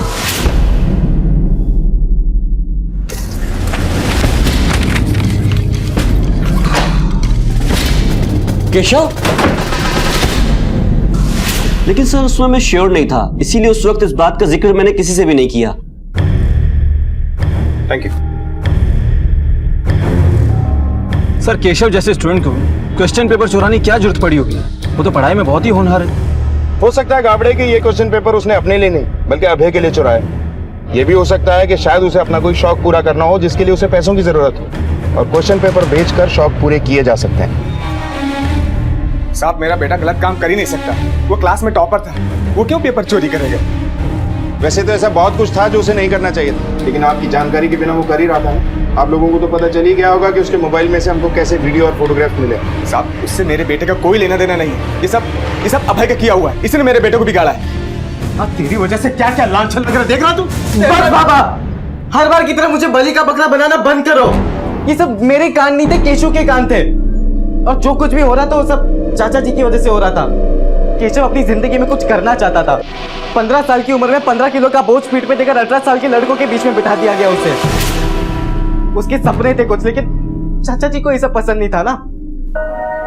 बेटा पूरी जिंदगी सड़क किनारे बस यही सुनते हुए गुजार दी कि सुरेश एक टोस्ट सैंडविच देना। मैं भी कुछ जीवन में बनना चाहता था पर नहीं बन पाया। पर बेटा तू मेरी शान है, मैं दुनिया को फख्र के साथ कह सकता हूँ कि तू टॉपर है। लेकिन ये जो स्कूल के बाद तू लड़के लड़कियों से मिलता है ना, ये बंद कर दे। यही टाइम तू पढ़ाई में ध्यान दे, ठीक है? जी। बाहर से सिर्फ 2 वर्ड बोलता था वो, जी पापा, लेकिन अंदर से ज्वालामुखी बन चुका था वो। हर बार सिर्फ पढ़ाई पढ़ाई पढ़ाई।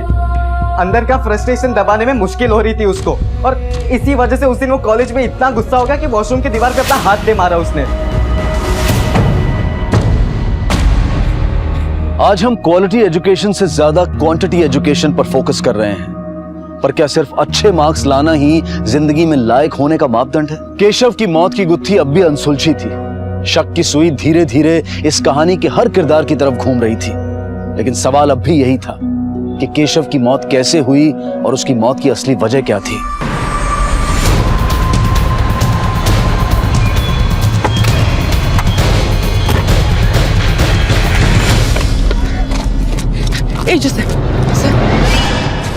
सर बॉडी को देखकर तो ऐसा लगता है कि 2 से 3 दिन पुरानी हो। इसकी पॉकेट चेक करो।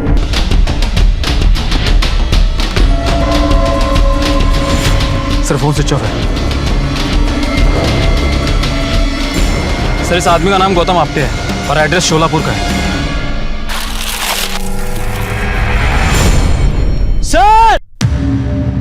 सर ये बाइक देखिए।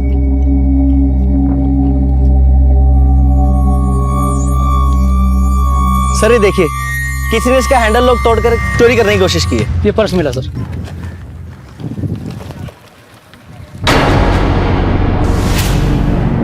सर ये तो अभय का है।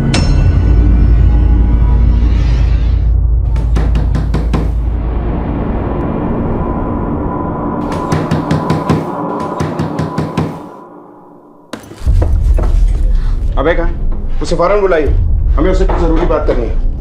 अभय तो घर पर नहीं है, कब का बाहर चला गया बगैर किसी को बताए। बात क्या है साहब? आप लोगों ने उसे फोन नहीं किया? उसका फोन छीन कर तो हम अपने पास रख लिए थे। वो इधर है, ये देखिए, ये फोन है उसका। आपने ये फोन उससे कब लिया? 19 तारीख की रात को, उसके सोने से पहले। अरे दिन रात फोन में लगा रहता है और पढ़ाई में फेल होता रहता है, इसलिए छीन कर हम अपने पास रख लिए थे। तो सर इसी वजह से उस रात को इस फोन का लोकेशन यहाँ का बता रहा था। बात क्या है? अभय ने क्या किया है? मतलब आप उसको ढूंढ क्यों रहे हैं? अभी अभी हमें एक लाश मिली जिसकी कुछ ही दूरी पर ये वॉलेट और आईडी कार्ड मिला है। हमें शक है कि ये खून उसी दिन हुआ जिस दिन केशव की मौत हुई। खून? नहीं साहब, मेरा बेटा मस्ती कर सकता है। हाँ वो नंबर कम लाता है, लेकिन किसी को मार नहीं सकता साहब। ये बटुआ जरूर केशव लेके गया होगा। ऐसे कैसे इल्जाम लगा दी भाभी आप केशव पे?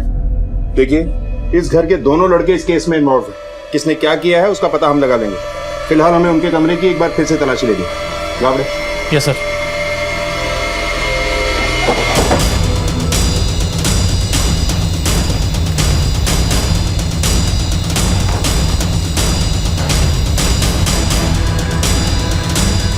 सर अभय के बैग से अबॉर्शन पिल्स मिले।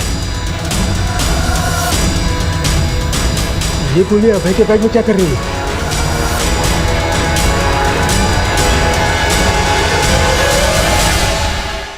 सर क्या अभय का किसी लड़की के साथ में चक्कर हो सकता है जिससे उसने प्रेग्नेंट कर दिया हो? लेकिन एक बात समझ में नहीं आ रही, इन सबका केशव की मौत से क्या लेना देना हो सकता है? गावड़े, अभय के पिछले 6 महीने के कॉल रिकॉर्ड्स और लोकेशन डिटेल्स चेक करो।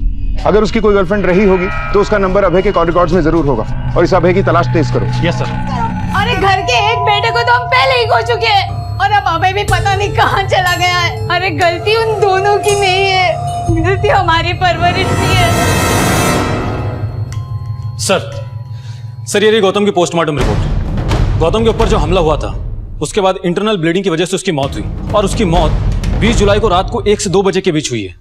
गौतम और केशव की मौत के बीच में मुश्किल से 2 से 3 घंटों का फर्क है। ये महज एक कोइंसिडेंस नहीं हो सकता। जरूर कुछ ऐसा है जो अब भी हमारी आंखों के आगे आना बाकी है। सर मैंने गौतम की फैमिली से कांटेक्ट किया था।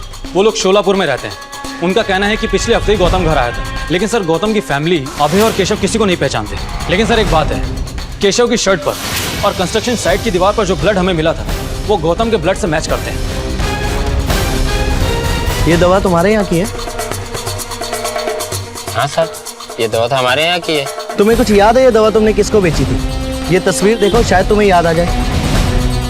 इन दोनों में से कोई नहीं आया था, पर एक आदमी आया था साइकिल से। स्केच बनवा सकते हो उसका? हाँ सर। इसका मतलब साफ है कि गौतम की मौत से अभय और केशव का कोई ना कोई कनेक्शन जरूर है। लेकिन ये पिल्स वाला चक्कर समझ में नहीं आ रहा। कहीं इस एंगल में किसी लड़की का ट्रायंगल तो नहीं?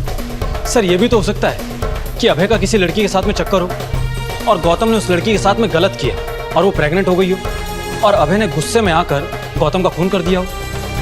गावड़े, हमें इस केस के हर एंगल को खंगालना होगा। एक मिनट सर। हेलो, ठीक है सर, पता चल गया कि वो अबॉर्शन पिल्स किसने खरीदी थी। तुमने केशव को अबॉर्शन पिल्स लेके दी थी। अब बात को छुपाने का कोई फायदा नहीं। हाँ साहब, मैंने उसे दवा ला के दी थी। मेरे पास और कोई दूसरा रास्ता नहीं था उस बात को दबाने के लिए। ये लीजिए भाई साहब। पापा, मुझसे बहुत बड़ी गड़बड़ हो गई पापा। मेरी वजह से एक लड़की प्रेग्नेंट हो गई है। चल इधर आ, चल। क्या किया तूने? ये बात किसी को पता नहीं चलनी चाहिए। जी पापा, हम लोग दिन रात मेहनत करके 2 वक्त का खाना जुटाने वाले लोग हैं। सोचा केशव का भविष्य खराब ना हो, इसलिए हमने अबॉर्शन की गोली उसको ला के दी। जाके उस लड़की को खिला दे और मामला यहीं दफन कर दे। मैं नहीं जानना चाहता कि वो कौन थी और ये सब क्यों हुआ।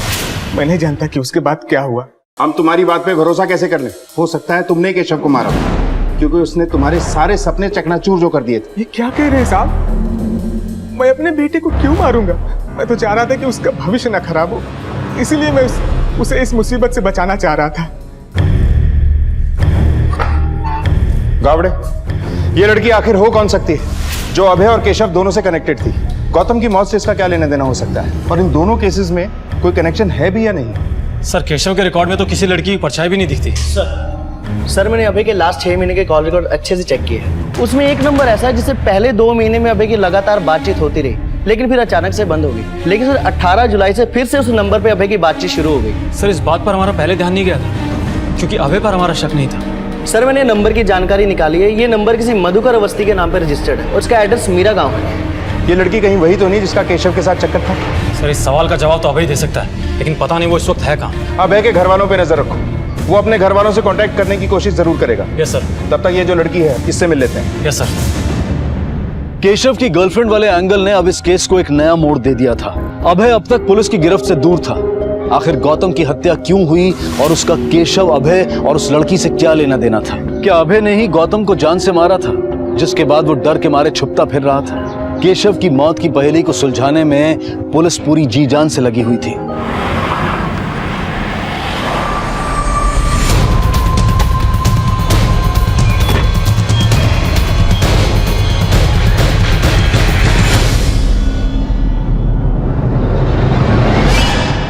रश्मि।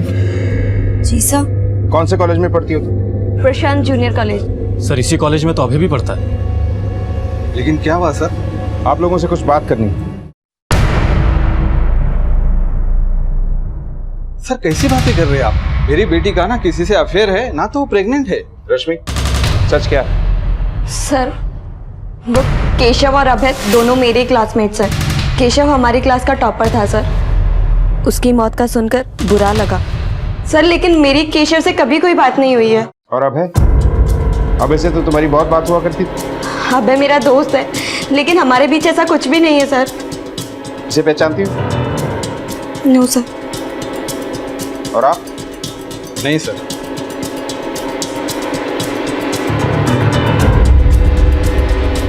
सर मुझे तो ऐसा लग रहा है कि रश्मि झूठ बोल रही है। फौरन रश्मि के मेडिकल टेस्ट के लिए कोर्ट से ऑर्डर लेते हैं, तभी दूध का दूध और पानी का पानी होगा। अब आप यहाँ किस लिए आए हैं? आपकी बेटी रश्मि को मेडिकल चेकअप के लिए ले जाने आए हैं। ये रहे कोर्ट के पेपर्स। ये किस बात के लिए टेस्ट है? हम रश्मि का ब्लड टेस्ट और सोनोग्राफी कराएंगे। अगर इसने 72 घंटे पहले अबॉर्शन की पिल्स खाई हैं तो हमें पता चल जाएगा कि ये प्रेग्नेंट थी। नेहा, अरे रुकिए, लेकिन अरे सर, ये रहा रश्मि के टेस्ट रिजल्ट। सर, रिजल्ट में तो वो क्लीन निकली, ना तो कभी रश्मि प्रेग्नेंट थी और ना ही उसका अबॉर्शन हुआ था। यानी रश्मि सच बोल रही थी? सर, अगर रश्मि प्रेग्नेंट नहीं थी तो फिर वो अबॉर्शन पिल्स किसके लिए थी? कहीं ऐसा तो नहीं कि सुरेश जिस लड़की के बारे में हमें बता रहा था वो कोई और ही हो?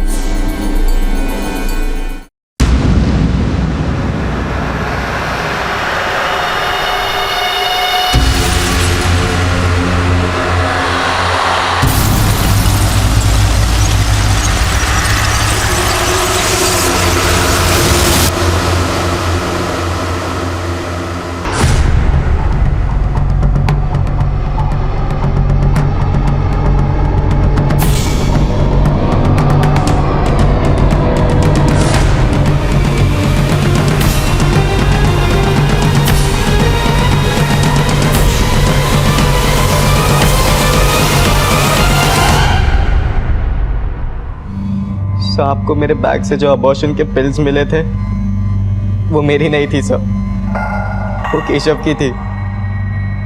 उसने अपनी गर्लफ्रेंड के लिए ली थी सर, और उस दिन वो मेरा बैग लेकर चला गया था, इसलिए वो बॉटल मेरे बैग में ही रह गई। गर्लफ्रेंड का नाम क्या है? रश्मि।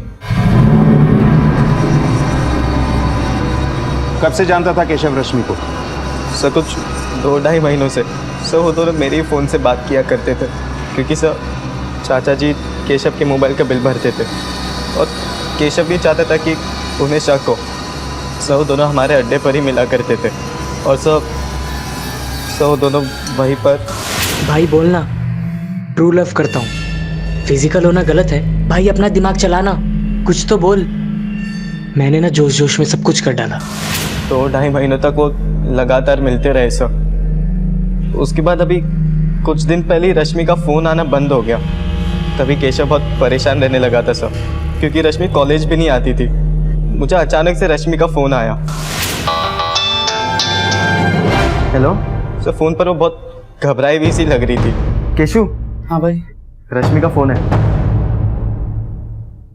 हेलो। फिर जब केशव रश्मि से बात करने लगा तभी केशव भी अचानक से घबरा गया और तुरंत वहाँ से चला गया, ये बोलकर कि वो हॉस्पिटल जा रहा है।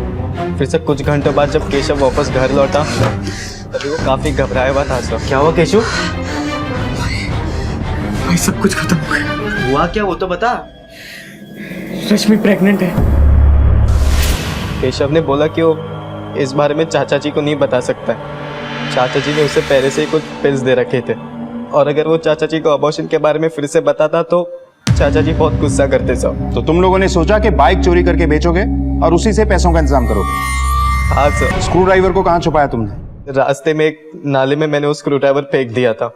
फिर वहाँ से मैं घर चला गया, पीछे के दरवाजे से अंदर जाकर चुपचाप से सोने का नाटक करने लगा। क्या गुजरी होगी केशव पर? कितना होनहार स्टूडेंट था और एक जरा सी गलती से उसने अपनी जिंदगी खत्म कर ली। सर, टेस्ट के हिसाब से तो रश्मि प्रेग्नेंट नहीं थी, लेकिन अभय के हिसाब से रश्मि प्रेग्नेंट हुई थी। ये माजरा गले से नीचे नहीं उतर रहा। अगर रश्मि प्रेग्नेंट नहीं थी तो उसने केशव को झूठ क्यों बोला? और केशव को 30,000 रुपए क्यों चाहिए? कहीं ऐसा तो नहीं कि रश्मि झूठ बोलकर केशव से पैसे निकलवाना चाहती थी?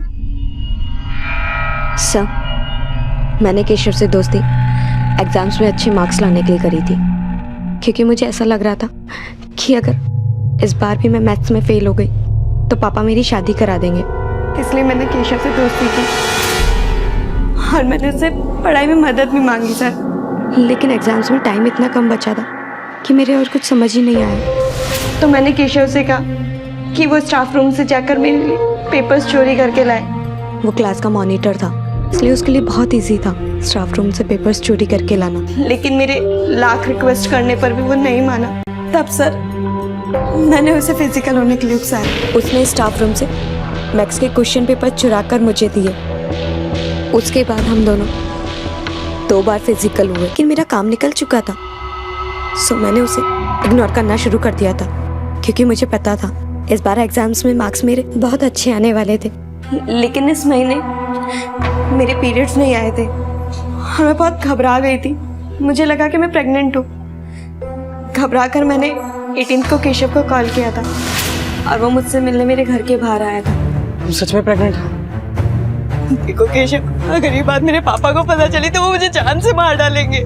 केशव प्लीज कुछ करो। मैं क्या कर सकता हूँ इसमें? तुम प्लीज कोई मेडिसिन ले लो ना। मैं इस प्रॉब्लम में तुम्हारे चक्कर में फंसी हूँ और तुम ही पीछा छुड़ा रहे हो। और अगर एक बात सामने आई तो फिर सारी बातें सामने आ जाएगी। सबको पता लग जाएगा कि पेपर्स तुमने लीक किए थे और फिर तुम्हारी इमेज कुछ नहीं रहने वाली। नहीं, मैं कुछ करता हूँ, कुछ करता हूँ। तुमने इस बारे में अपनी माँ से डिस्कस क्यों नहीं किया? मैं अपनी मम्मी से ऐसी बातें शेयर नहीं करती। कैसे बताती इन्हें कि मैं प्रेग्नेंट हूँ। केशव ने जो एबॉर्शन के लिए पिल्स लाके दी थी वो तुमने खाई? जी सर, पर उसके बाद मुझे बहुत ब्लीडिंग होने लगी, मेरी हालत खराब होने लगी थी। मेरे पेट में इतना दर्द होने लगा था कि मुझे कुछ समझ नहीं आता। फिर मैंने केशव को कॉल करके बुलाया। अगर किसी को भी पता चला तो केशव के ऊपर रेप केस लग सकता है। इस कंपाउंडर को उठा के लाओ। Yes sir. मारो मत, बताता था सब कुछ बताता। साहब वो बच्चे बहुत डरे हुए थे। मुझे लगा पैसे कमाने का अच्छा मौका है और साहब उस लड़के को खून भी आ रहा था। इसका मतलब वो प्रेग्नेंट तो थी नहीं। मैंने उन लोगों को उल्लू बनाया और 30,000 रुपये मांगे पर वो लोग वापस नहीं आए साहब। मैं सुसाइड नहीं करना चाहता, मेरे पास और कोई चारा नहीं है। बहुत बड़ी गड़बड़ कर दी मैंने। तुम उनके लिए बहुत इम्पोर्टेंट हो और अगर तुम ही नहीं रहोगे तो उनकी तो सारी दुनिया उजड़ जाएगी। हाँ, आप ठीक कह रही हैं। सर, क्या केशव ने आउट ऑफ गिल्ट सुसाइड किया होगा? गाबड़े, मुझे अब भी ऐसा लग रहा है कि इस केस से जरूर कुछ मिसिंग है। 1 मिनट के लिए एज्यूम करो कि केशव ने सुसाइड नहीं किया बल्कि उसको मारा गया, क्योंकि इस हेल्पलाइन वाली की बातों से केशव कन्विंस लग रहा था। तो फिर ऐसा कौन हो सकता है जिसने केशव की हत्या की? सर, रश्मि उस रात को अपने घर पर ही थी। केशव के फैमिली के सभी लोग भी सुसाइड के टाइम पर घर पर ही थे। तो फिर केशव को मारने कौन जा सकता है?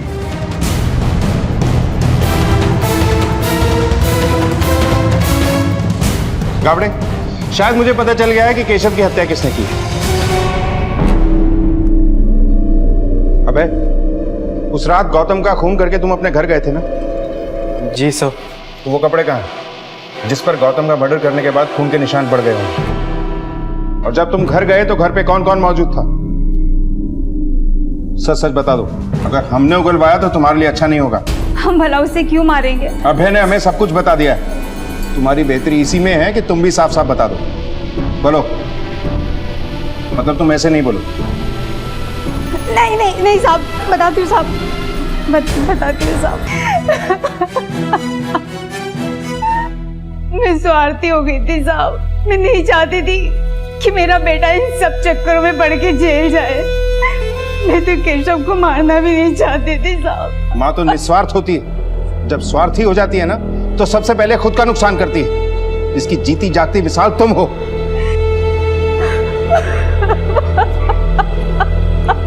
जब रिश्तों में स्वार्थ हावी हो जाए तो अंजाम बुरा ही होता है। निरूपा ने अपने बेटे को बचाने के स्वार्थ में केशव की बलि चढ़ा दी।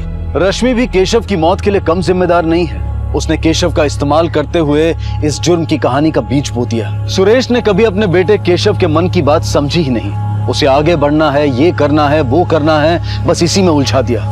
और नतीजा ये हुआ कि केशव ने इस भंवर से उभरने के लिए मौत को ही गले लगा लिया। एक गलती को सुधारने के चक्कर में केशव और अभय एक और गलती कर बैठे और उनके हाथों कत्ल जैसा संगीन जुर्म हो गया। निरूपा और सुरेश अपनी परवरिश के गुमान में ही रहे। उन्होंने अपने बच्चों के साथ कभी ऐसे संबंध ही नहीं बनाए कि वो खुलकर अपनी बात उनसे कह सकें। याद रखिए, बेहतरीन परवरिश वो है जहां आप अपने बच्चों की क्षमता को देखते हुए उन्हें अपना पूरा सहयोग देते हैं। आपका प्यार, आपका सहयोग उन्हें विचलित नहीं होने देगा, हताश नहीं होने देगा, उन्हें सही रास्ते से भटकने नहीं देगा। इसी विचार के साथ अब मैं अनूप सोनी आपसे विदा लेता हूं। फिर मुलाकात होगी अगले एपिसोड में एक और चौंका देने वाले केस के साथ। तब तक अपना और अपने परिवार का ख्याल रखें और देखते रहें क्राइम पेट्रोल डायल 100। सबक एक को, सीख हम सबको। जय हिंद। ऐसे और भी मजेदार वीडियो के लिए हमारे चैनल को लाइक, शेयर और सब्सक्राइब करें।